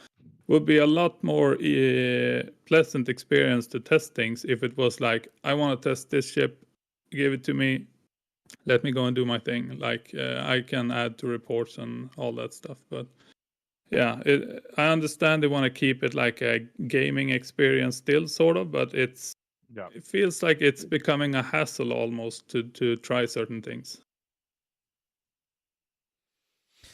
Everything has been a hassle in the last since I guess CitizenCon, so, I feel yeah. like literally everything has been. I've basically just stuck to mining and salvage because those things are fairly working ish, and I just stuck to that because everything else I just struggled with. And luckily for me, that's stuff that I like. And that's about it. Like I stopped doing cargo missions. I'm really sad about that because I was doing a fun little thing for a while that I was really enjoying, but then the whole rep stuff went down, and it was just like, I just can't get like motivated to test as much. I'm motivated to play, and when a lot of the things that you like to play or just don't work, it's kind of tough. Yeah, definitely. I think those were the major things I had to talk about. Not that much, but I had one last little tidbit about the laser repeaters. I'm thinking if they are boosted, the ones that you get from the mission, I'll say Stanton. Theoretically 1.0, they could be just a higher tier. What do you guys think about that one? So you could basically like craft them to the same to level. be an extra higher tier or something. Yeah. So the reward is not something that's unique that no one can reach, but just helps you a bit on the way. Yeah, certainly they could do that for sure. I wouldn't mind that at all. I think that is one of the only ways to balance it. Because it's just a weird one, or just generally being able to find the blueprint for them, and then you're fine. Yeah, right? exactly. Like there's a lot of ways to do it, but yeah. All right, Slandgen, I think we're about time. Is there anything else you want to chat about? No, thanks for having me. Of course. Another first time, right? Yeah. Awesome. Hell yeah. Awesome. Hopefully we have you again soon. Lots of first times today. All right. So that was Slandgen, and now our next caller is Dr. Introvertsius. I'm just going to put Doc on the title. Introvertsius. Yeah, I can't. I'll never be able to say his name right, but how you doing, Doctor? He's just Doc. No, I'm good. Yeah, I'm good. Oh, I have you very quiet. I don't know if Mike does. I'll see. Doc, what do you want to talk about today? Well, I've been playing Alpha 4.0. Yeah, that was quite an experience to jump to Pyro and actually see a new star system for the first time in 5 years that I've been playing Star Citizen. Can I ask, was the music working in P2 today? Yes and no. Okay. It was really like sort of distorted and like stuttery. Yeah, there's an issue with the music where it's like sometimes it doubles and then it messes up the whole thing. Because honestly, the experience of doing it with the music working is just it's insane. I was gobsmacked. Like my jaw was like on the ground. Yep. But the Get Out of the Hangar music gets very repetitive and annoying though. Yeah.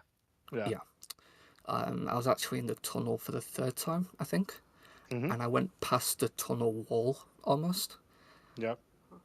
But I was still towards Pyro, and I could see the tunnel shape. And it was really weird. I had a bug like that during Evo. I think it's a server-related issue. Yeah. So, yeah. Like, I just had, like, issue after issue after that. I was like, it still thinks I'm in between Pyro and Stanton. Yeah. But yeah, I do think it's like a big step in the right way, because everything aside, it's like happening now. Yeah. Yeah. It's again, like the end of the ISC, like a lot of people will probably look at the ISC and be like, throwaway one. But the fact that it is you're playing server meshing, like that's what a lot of people are like not really quite getting. Like you're actually playing server meshing in a PTU, not on a test preview. You are playing server meshing. So that is this is not something to ignore here, right? I think a lot of people are just that's going right over their head. And it shouldn't. Yeah, we're shocked by the big shiny Pyro, but like the underlying tech is much more the important thing. Mm-hmm. And then there's a screenshot I have as well of Area 18, and there's about just all of us in this tram, and it's like, I've not seen this many players before. Brave to go to Area 18 on a wave 1. Very brave. Like that is crazy brave. But it does mean that you got that sick photo, so. Yeah. And that you get to the jump point quicker if you're able to get out of the hangar. But I don't know. It's like I could see ships in the tunnel as well. Yeah. That's what shocked me. But yeah. It's cool. It's cool seeing other people go through the jump point with you. I did a EVA test, and when I did it, there was like 3 ships that came up behind me and came past me, which is just like a cool. It's just nice to see. It doesn't actually really have any gameplay interactions, but it adds to the whole atmosphere of it. Oh yeah. But other than that, I don't really want to talk about anything else. It's actually happening. Albeit in testing in PTU, but it's there, and more people can actually play it and push it harder than it did in EVA. For sure. And Doc was part of our salvage op yesterday too, which was fun. That was nice. That was quite fun. Yeah, so that was good times. But all right, Doc, it sounds like that's it. So we'll let you go, and look forward to talking to you soon and salvaging and mining with you as well. Yeah. Catch you later, bro. Bye-bye. Catch you, mate. All right, so that's Doc, and then Rocket. I can't say this name. You say Rakaydos. Rakaydos. There we go. It sounds like a Pokemon. I don't know. I'm bad with that stuff. Rakaydos, what's up, dude? Hey, so we talked about what is a starter ship. Tell me. Part of the problem is there's like 4 different things that a starter ship is. After the Intrepid thing started, I looked up the stats and everything Star Citizen calls a starter ship. And there is like 4 categories. Well, let's remove what Star Citizen calls a starter ship, because Star Citizen's trying to get you to spend money. But I'll hear you out, obviously, but we also recognize how ridiculous calling a $90 spaceship like the Nomad a premium starter ship is, right? Are we all in agreement with this, or am I the crazy one? All right, crazy, so then 3 categories, not 4. So the next step down is the Avenger Titan, Reliant Core, the Syndulan, and the 300i. That is all your guns are equivalent to either 4 size 2 or 3 size 3. Yep. All size 1 drives for the most part as far as quantum travel goes, right? It's 2 size 1 shields. Yeah. And 6 to 8 SCU of cargo, which is enough for like the basics cargo missions. Sure. There's 1 or 2 other things that are in that price category, but generally that is the 60 to 65 with the Syndulan at 7. Yeah. Below that, you've got the Cutter and the. Hold on, can I stop you there for just 1 sec? On pricing, sure. I think it's very important to include the game package with those, because people, like 4-hour conversation, the expectation is for this to be the player's only ship, potentially. Yeah. Is it 60 to 65 with a game package, or are we adding $10 to $20 to $15 on top of that? We need to add it on top of that because using the store. Understood. No worries at all. It's just I think it's worth noting because they would be getting the game package and not the ship alone. So when talking about the price, I think that's pretty important. But we'll just tack on that extra cost. And again, the cost of AAA games nowadays are not $60 anymore. They're not $45. So the idea of a launched Star Citizen probably would be above 60 to 65 anyway, right? So it seems fine to me. All right, continue. I'm sorry. So below that, you've got the Cutter, and the Intrepid probably belongs in that category, and then there's the Pisces. I'm not seeing a really defining thing there, other than it's not bringing that much firepower. Officially, the Cutter has 4 SCU of cargo, but its selling point is that it can carry a vehicle. The Pisces thing is that it's small. It's technically a snub as far as what you can summon it on. 2 jump seats maybe is a valuable commodity for it. And then the final category is Aurora and Mustang. Just they're not finished ships. Absolute the forgotten. Yeah. But yeah, the 6 to 8 SCU 4 size 2/3 size 3 category, the Titan category, seems to be the popular one, and the Crusader Intrepid feels like it was trying to aim for that category, but missed, and then gave it 1 size 3 instead of 3 size 3. Well, it's a size 4 now, but still a little bit undergunned. Still undergunned. It's so the reason that size is like the most popular is because honestly it's just the best value for money, because you will use those ships for a long time. I feel like, especially the Titan. You could, right? They are useful enough for long enough, whereas a lot of the smaller ones you feel like you need to upgrade a lot earlier, if that makes sense. So, I think if they did the same scaling thing to try and get that much firepower onto a single gun, that would actually give the Intrepid 1 size 6 in that. Let's go. I'm down. Let's do it. It would be weird to have one size shooting a size 6. 1 size 6 and then the size 7 on the Ares or whatever. It gets a little weird, but people keep saying 5, but you could make a bespoke 5 and have it be have it make sense maybe, but I don't know. I don't know what's going on. And that doesn't have any. That's not accounting for anything with engineering and weapon penetration based on size or anything like that. This is old numbers, but it seems to hold up so far. Yeah, but everything you've said has made sense, and especially the end part is they could have something up their sleeve where this is a unique weapon that does something special, and that's why you want it. I don't know. All right, that's all I got.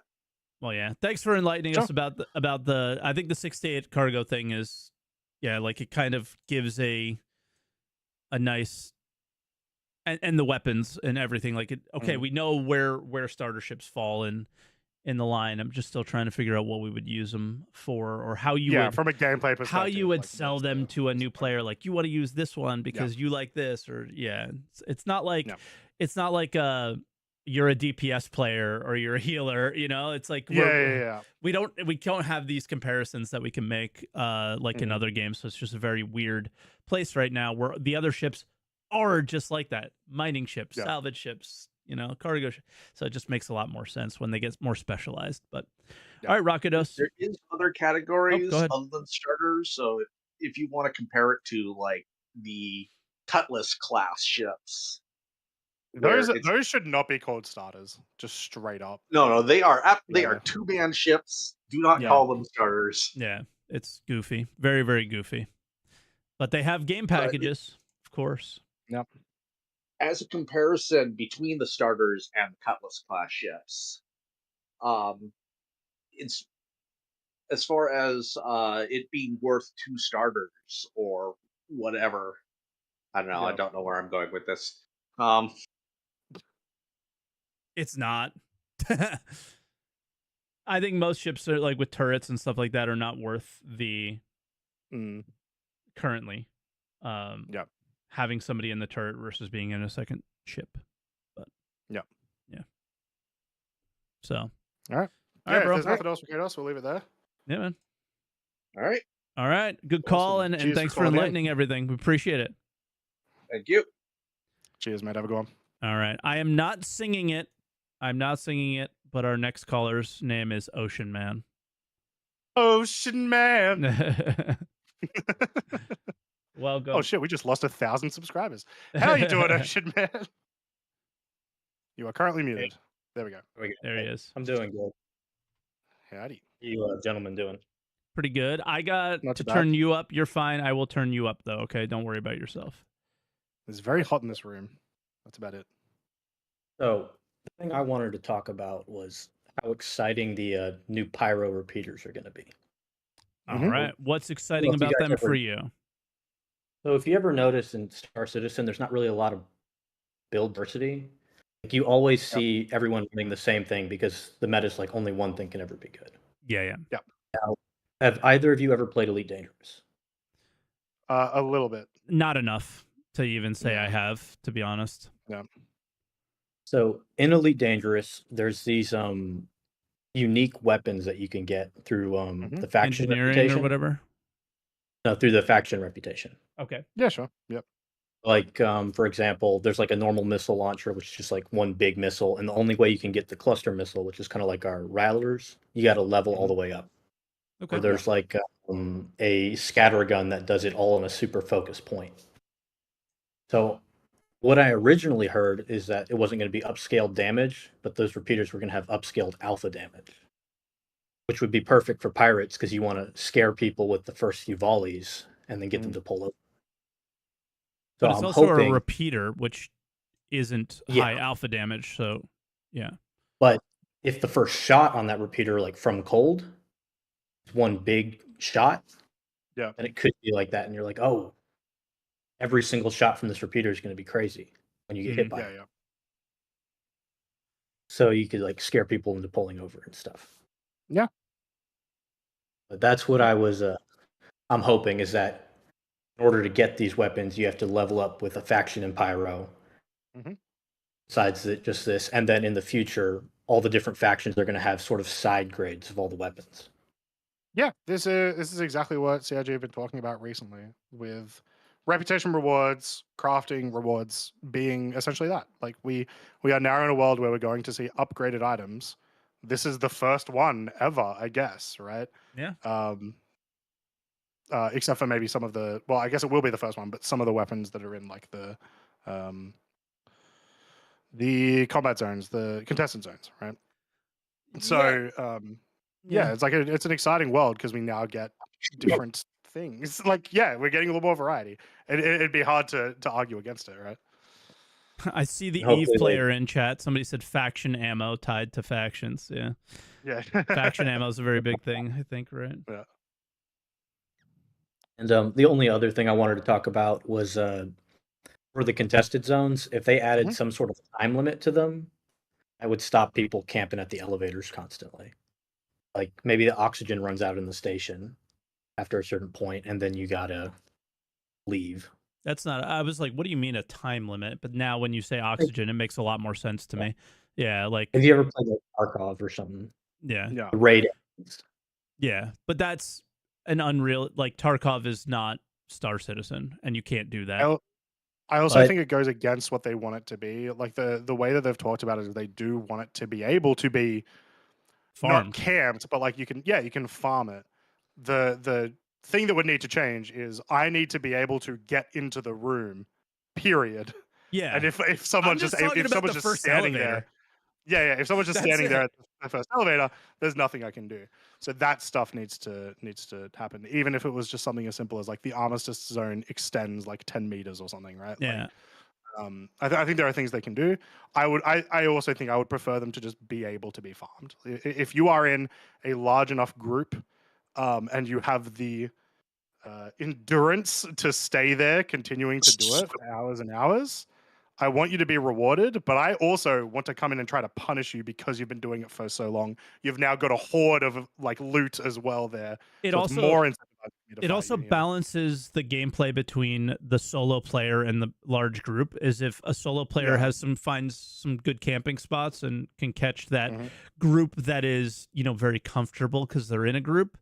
All of a sudden, it does balance the gameplay around. I am literally just talking about the first elevator. Like, the door opens and somebody has a gun in my face is pretty fucking stupid. Is it a bunch of different rooms, or is it one big room or one big arena? I haven't played it. There's a lot of different rooms.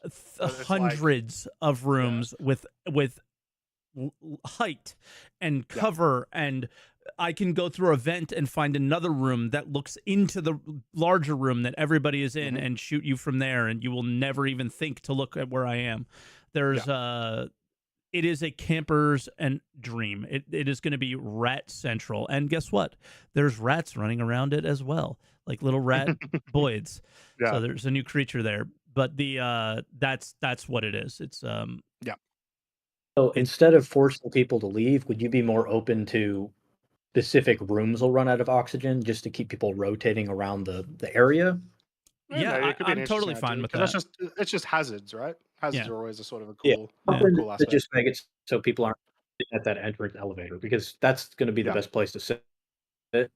In an armistice, people are just going to sit at that armistice line then. I don't know if you ever played that's New World or something like that. Yeah. Well, I was going to say, the second I then remembered Siege of Orison, and the armistice ended right at the edge of the tram. So you had like one step and then you would get blown up. Yeah. So it'd just be the same thing.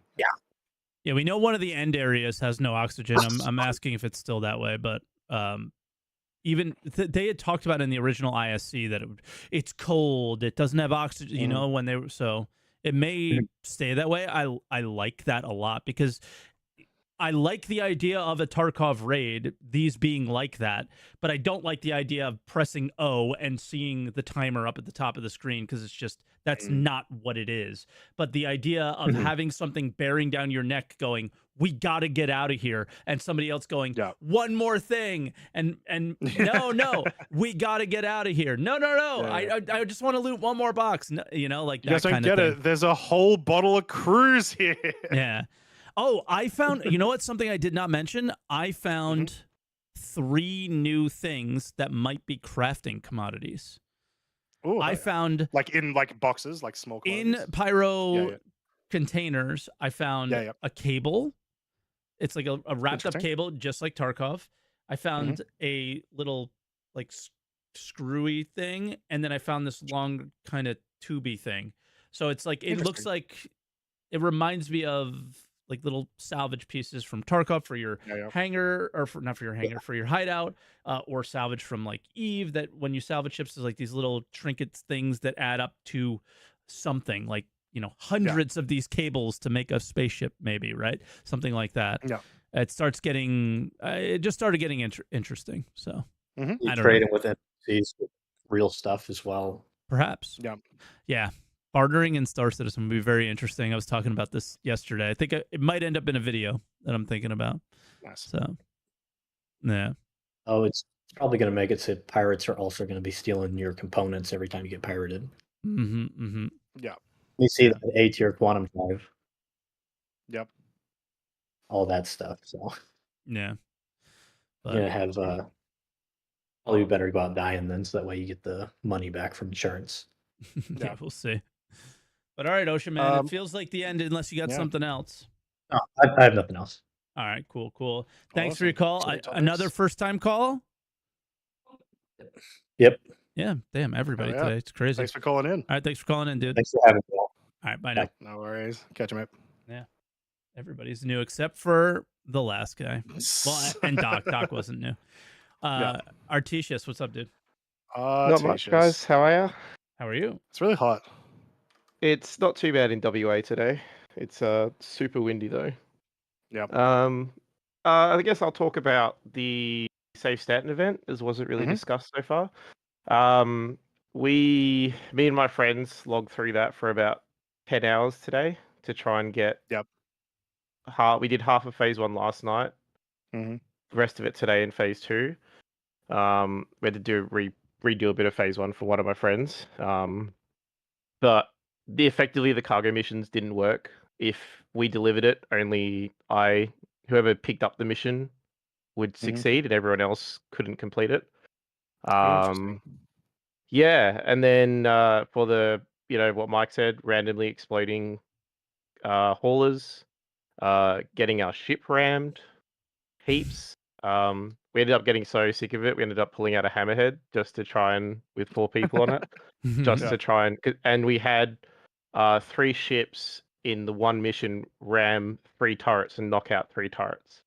So I don't know if that's AI working properly or doing stuff properly or definitely on purpose. What are you talking about? Yeah, definitely on purpose. They're all Buccaneers, so it kind of makes sense, doesn't it? Yes, it was all right. The second part was just pain. We were so just mentally exhausted by the end of it.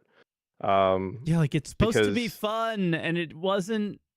It wasn't. Yeah, like my main issue was just the mission didn't work. Now you have to quantum travel halfway across the system again to go to another mission that doesn't work. We got really lucky. We did like 5 of the missions. I got the workaround. Kids. Yep. It's not a good workaround, but if you look at the timer on each of those missions, it's only 2 minutes. So if you don't want to do the jump, which again is probably like 3 to 5 minutes, so it's like the timer isn't really helping, you could wait and see if it changes closer to you. Yeah. So you can wait and see if it rotates to where you're at, but yeah.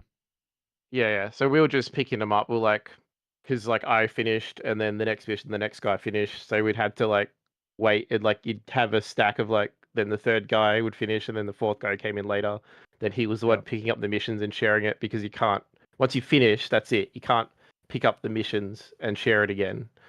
But like, yeah, like even with a TS2 and a hammerhead, you're still taking like 5 to 10 minutes to do the quantum jumps between Hearst and Microtech and all that. And then it's just the bunker mission never worked once. We destroyed everything, cleared everything, went up and down the elevator a few times just to make sure. Never worked. We did 3 in a row, and we just went, this is ridiculous, we're not doing this anymore. The execute mission, there was one where it was like, all right, the marker didn't spawn, this one's bugged too, but we were kind of like stuck there for a few minutes looking for new missions, and then all of a sudden, boom, there it was. So it might just be like one of those things where like, and then we get impatient, and just at the same time, why should I have to be patient? Because we had this on the PTU forever, and all these issues were there, and you never fixed them, and you still put it live anyway because ship sales. It's like a broken record, man. It's getting so annoying. I just want to enjoy the game, but I can't because ship sales. Yeah, and then I will say I don't think this one got pushed for ship sales. I think this one got pushed for 4.0. No, I don't think this got pushed for IAE. It got pushed for 4.0, almost certainly. Well, yeah, the welcome to Pyro thing, but yeah.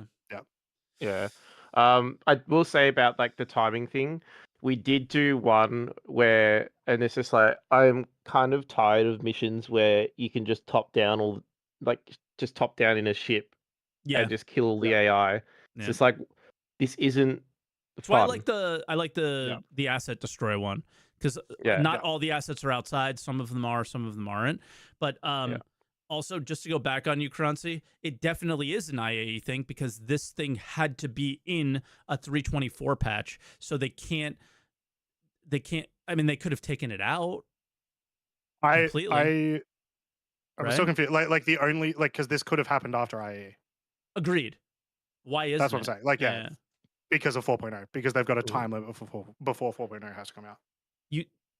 Which is December 20 something. Yeah, pretty much. Yeah, but we had one where there was copians on it, so that was a bit of extra fun, because we killed everyone we could see. The marker still didn't come up. The copians were still there because they come up on scanner. Like I kind of want to know like why copians come up on the scanner but humans don't. Like, how does that work? But because they as we found out, they use the commodity spawning system. Yeah, Zach talked about it on SCL. Yeah, I remember now. And then we're just like, all right, I'm just gonna get out and check everything. There was a couple of guys hiding in some rooms, but like we probably spent 20 minutes there just scoping out every possible thing just to make sure the guy wasn't there and the marker wasn't working. Yeah. And it just was another dud. And we had that like 3 times in a row, and then it finally worked. Then we get like 2 good missions, and then we get like 2 to 3 bad missions. And it was just like by the end of it, we're just like, oh, thank God that's over with. Like, yeah. That's how I felt. I just felt relief that it was over and I never had to do it again. Yeah. Well, I have to because one of our friends couldn't make it today, so we have to go from the very beginning again. So looking forward to that. He's just not your friend anymore. It's okay. It's pretty simple. Just unfriend. Yeah. I will be doing it again once we get to the final phase. I feel like there may be a secret 4th phase just with the way that it's like being done. I want to do it on my alts because that's what I'm saying, I want more of these guns. Now that these there's a guns good are reward. actually going to be good. Yeah. Yeah. Yeah. So I will be doing the same. Hopefully, I either get lucky again or the problems you guys have been talking about get fixed. Yeah. Oh, fingers crossed. Because I don't want to have to go through that again. It was an absolute nightmare. But yeah, it's just I kind of like it's getting to the point now. I expect more from CRG with this kind. Like my expectations are already on the ground. But you shouldn't, like, they're because already they've so never low. given you a reason to, right? But we always expect more from them. Why? Yeah, I do the same thing. I'm just like you. I always expect more, and I get mad when they don't. But why? They've never given me a reason to expect more. But I fall for it every time. Every time. Like, this one will be better. They're going to learn their lesson. Surely they won't push out the Save Stanton yet because it's totally not ready. And then all of a sudden, out of nowhere, Save Stanton video, Save Stanton phase 1. And I was like, well, surely Save Stanton phase 1 is just television screens inside of the stations or something. Nope. It was phase 1, the actual missions. And I was like, you got to be kidding me. This is insane. But I just fall for it every time. Yeah, it's just, I don't know. It's just, it was like 10 hours today. So like I've pretty much like just finished up just as Croncy started streaming and then straight into here. So like I'm still feeling that from that. Did you ever try for a server hop? We had to because there was like a bug that I can't remember exactly what happened now. Just like PTSD's trauma with this game. We had like a bug where it wasn't like registering something with one of my friends, and we just had to go out and swap servers because it was just nothing was working for him, and then it was working. And no improvement on the missions. Why are we saving Stanton? Don't we just want Stanton to go away and we want to go somewhere else? Why are we saving? That's phase 4, Mike. Let it die. Phase 4 is phase 4 is we fail and we're all in Pyro now. For the rest of let it die for a while. I want to go somewhere else. Yeah. I was like, speaking of like that, like when I see all the videos of the jump points, it's like when you're watching a video, that's why I haven't done like PT or tried to do EVO or anything, is I want to try and make it experience live the first time, because like when I watch a video, I'm just like, oh yeah, it's what did I say? A colonoscopy, the game is what the jump point tube looks like. We'll say it does look a lot better now. They did like a quick VFX pass of it this week, and it made it look quite nice. Your comment is still not inaccurate. No, yeah, exactly. But it does look a little bit nicer.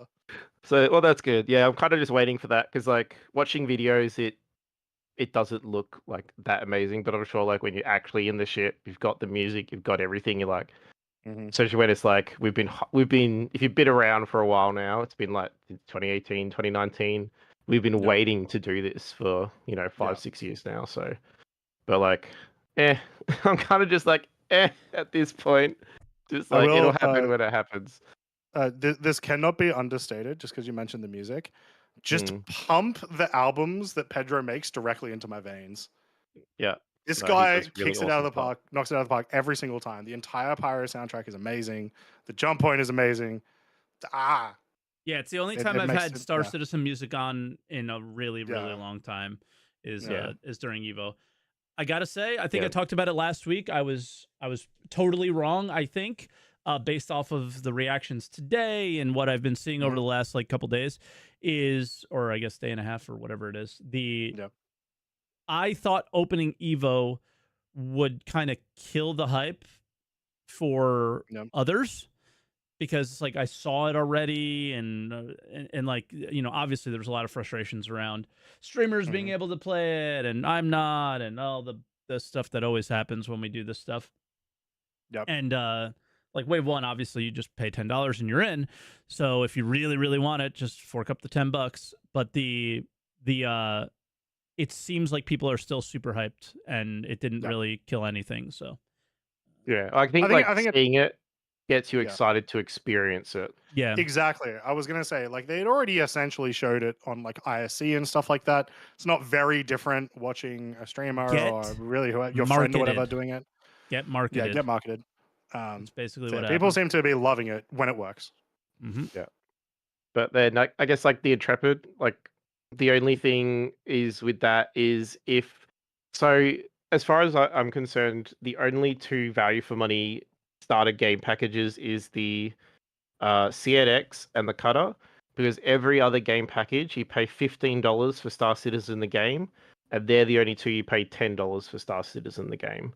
So the Aurora Mustang and 100i cost you more for Star Citizen than the CNX and Cutter. So I'm hoping the Intrepid sits in that range where you're paying $10 for SC and that. But I think it should go up to a size 5 gun. Just mainly just for aesthetics. Like, I don't really care. It's a starter ship. It's the reason why I could say size 5 no is because when you're a new player, if it's not bespoke,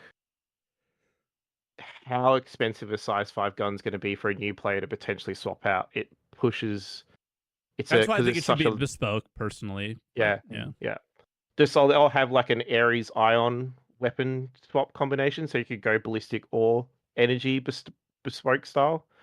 But yeah, I think if the Intrepid Crusader ships normally always are super expensive for what they are and what they do. So, and it's also quite large from memory compared to the thing. So I'm expecting. Big. But once again, so is every Crusader ship. Big, having a big profile is pretty common. Yeah, so I'm expecting it to be like in the 55 range before we get to actually paying for the game. So, but what air quote AAA games in, I guess, US dollars is like $70 an average, I think, Mike, nowadays. Yes. Release. So like that's probably what they're going to be aiming for. But yeah, so yeah, CNX and that, well, you get best value for money if you plan to upgrade the ship into something else. So that's why I always recommend those for people. But I guess it's just like when I look at that, it's like value for money of like if you want to go spend more money, you can. But like starter ships are meant to be how you start the game. So armor locker, bed, weapon rack, storage, 6 to 12 SC, I'd say realistically. Because starting mining salvage is FPS, which you can do in a starter ship. For me, so you can effectively, if they make it so that you can carry, I guess, that equipment, that is how you start into mining, start into salvage, start into all these other things. So like it just needs to be somewhere where you can log out in, you can eat, store food and drink. And if they are going this route of, I was trying to find not it wearing too. armor. I don't know if you guys know, but you could take one empty 1/8 SU containers, put them in the shelves, and they fit perfectly. So you can have like one for drinks, one for ammo, which is really cool, and one for medical. And it just, again, loved the interior. Felt so livable, but the ship itself, I just, I can't do it. Yeah, I don't agree. like it looks amazing. Yeah. Well, not everyone likes the what is it called? The offset cockpit and asymmetry. I saw asymmetry. Yeah, a lot I of people were complaining about it. I just really like unique ships. When CIG bring out a ship that looks like proper unique, nothing like they've done, I'm just immediately hooked. I love that. Yeah, that's fair. I'm just whatever. It's just it's just like it personally doesn't do it for me. I used to be like really big into Crusader ships, but like. Oh, I know. Like, the amount of time you've complained about the looks of the MSR in my stream is insane. What they did to that ship is a travesty, and I will never stop saying that. Oh, look Where is what I've my done now, big Mike. single thruster? on the back. They got rid of the big thruster to fit an Ursa rover. Nobody cares about carrying an Ursa rover in a goddamn MSR. Stupid reason. But you can respawn in one now, so now they do. Yeah, medical rover. Yeah, nice try. Yeah, I guess so. Nice Just wait till try. they bring out a medical rock. That'll do it instead. I was gonna say medical MSR feels like it's actually not too much of a stretch. Like honestly. Yeah, well, you could easily redo the entire interior layout because they did such a poor job the first time around. Yeah, but yeah, I think front. for like starter ships, that's like what you really need is like a livable experience to get your first steps into SC is what we need to look at for. It needs to be able to do everything at a baseline to give you an idea of where you want to jump to. So I think that's what they need to focus on. The Cutter did a pretty good job of that. It's got pretty much everything you need to get into the game. Cutter's got low DPS as well, though, right? Just 2 size 2s. Yeah, 2 size 1s, isn't it? I'm pretty sure, or is it 2 size 2s? I honestly can't remember. But yeah, like the C8X, as far as I'm concerned, is you can't have that as a starter ship. You don't have beds. You don't have anything. You've got it's a snub. It's not a starter ship. Yeah. The Aurora and a Mustang. That was the first ship I got. Yeah, but Oh, it really? was fine. Awesome. Yeah, the C8X was awesome when it first came out. It was like really, really fun. It's always been super fun to fly. You can't jump through a jump point in an Aurora. You know Can you that? actually not? Does it not have a jump drive? It doesn't have a jump drive. Well, that was one of the selling points of the C8X, was that it was one of the only size Like one small little ships, baby yeah. ships with a jump think drive. It's bugged. I think it's bugged right now. It doesn't have a jump drive. Possibly. But my original pledge was an Aurora LN, and all I wanted to do was jump through a jump point with my original pledge, and I couldn't do it. I was so sad. Yeah. So as far as like Mustang versus Aurora, like Aurora's going to need a massive rework to make it like viable, or they're just going to release something else and stop selling the Aurora and leave it as like a collector's piece, like the Mark 1 Hornets. I don't. They might. Yeah, they might like Mark II the Aurora. I don't think they'll ever like stop selling it because behind the Hornet, it's a bit of a poster boy for Star Citizen. I'd love I a guess Mark so. II. Aurora, you know. Yeah, it's just the baby ship. And then like for the Mustang, I think the Beta is more of the starter ship because it has all that stuff. The only thing it's missing is the storage option. Yeah. So like the Beta is effectively a starter ship without storage because you got the bed, you got everything you need. But Yeah, and the that's so Mustang's old. It was design is terrible. before that kind of stuff. But it was the Pathfinder back in the day, when pathfinding was apparently a thing. But yeah. And then all right, Artecius, you know me. It's been almost 20 minutes. No, you to do your last. You your talking last up on our streams. And I gotta go. I actually have to go. We started early because of me. So yeah. All right. Well, as far as me, I'm a big Anvil fan, so hopefully Anvil Paladin isn't crap. So probably will be, but hey, we'll see how it goes. And then Anvil, the Metapin, thank God they put the jump seat in it. It was so dumb it didn't have jump seats, but like, I love the Terrapin. I'm so thankful they're finally putting the medical variant in. I've been waiting like 4 years for this thing, so big hype for that. And then that's pretty much my closing remarks. all right. Sorry we made them happen too quick for you, but yeah. Oh, that's all right. It's Croncy knows how much of an Anvil fanboy I harass him about the Hornet all the time. So I want an F7A tracker. I want to upgrade my F7A like to the tracker. Valkyrie, I'll be keen as beans. So. Yeah, Valkyrie is. We need a cargo variant of the Valkyrie. 200 Star Lancer Max competitor would be awesome. All right, for the shut Valkyrie. up. Bye. I just hung up on him. He'll understand. For reference, everyone in chat, Artecius frequents both of our streams very frequently. And types so don't worry. a lot. He gets plenty of we're airtime. allowed to do that. Yes. and he also understands. So it's cool. But yeah, that's all we got for this week. So I think if this is your first podcast, first time checking out the show, go ahead and follow us. Check us out on our live streams, but also hit the subscribe button if you're watching on YouTube. And if you guys are watching on Twitch, didn't catch the whole thing, it's going to be up on YouTube in like an hour, somewhere around there. So appreciate you guys enjoying the show. You guys come out every week for it. It's certainly the most people that I have on my stream every week is when we do this. So it's always nice to see the enthusiasm behind it. Sometimes making content can be frustrating, and it's never really frustrating to do this. So I appreciate you guys. Yeah, next week will be IAE stuff. So I imagine we'll be talking about some ships, maybe again. We'll see what happens, but I also imagine we're going to be talking lots of 4.0. Get yourselves into 4.0. We'll see if we get the next save Stanton phase, because if we do, it's going to be a pretty big deal. And yeah, thanks for calling in, guys. Yeah, I don't think we'll be talking about ships next week, just based on what's there. We've already seen stuff, but yeah. Possible roadmap this week as well, maybe. We'll see. True, but are we going to learn anything from it? Because we're in that in between patches stage. A weird one. Yeah. So, yeah, it might be a little bit of a down week, but it might just be a very cool one with all the IAE stuff, and hopefully 4.0 gets a little bit better, and we'll start trying out contested zones together. I know, like me and Burks were talking about playing, and if you want to join us, Croncy, if we're all playing at the same time, yeah, of course, please do. And yeah, so that's my goal, because for me, the only very big quotes content in Pyro is the contested zone gameplay and mining and salvage and stuff. But yeah, there's a lot of stuff around there. That's the real big new gameplay though. Yeah, that's the big new thing. Obviously, we could do the same things we were doing in Stanton more dangerously, I guess, in Pyro. But yeah, I'm super excited for the contested zone stuff, especially now that we figured it out. We think now it's a surviving it, which will be very, very difficult. We know, but will we survive?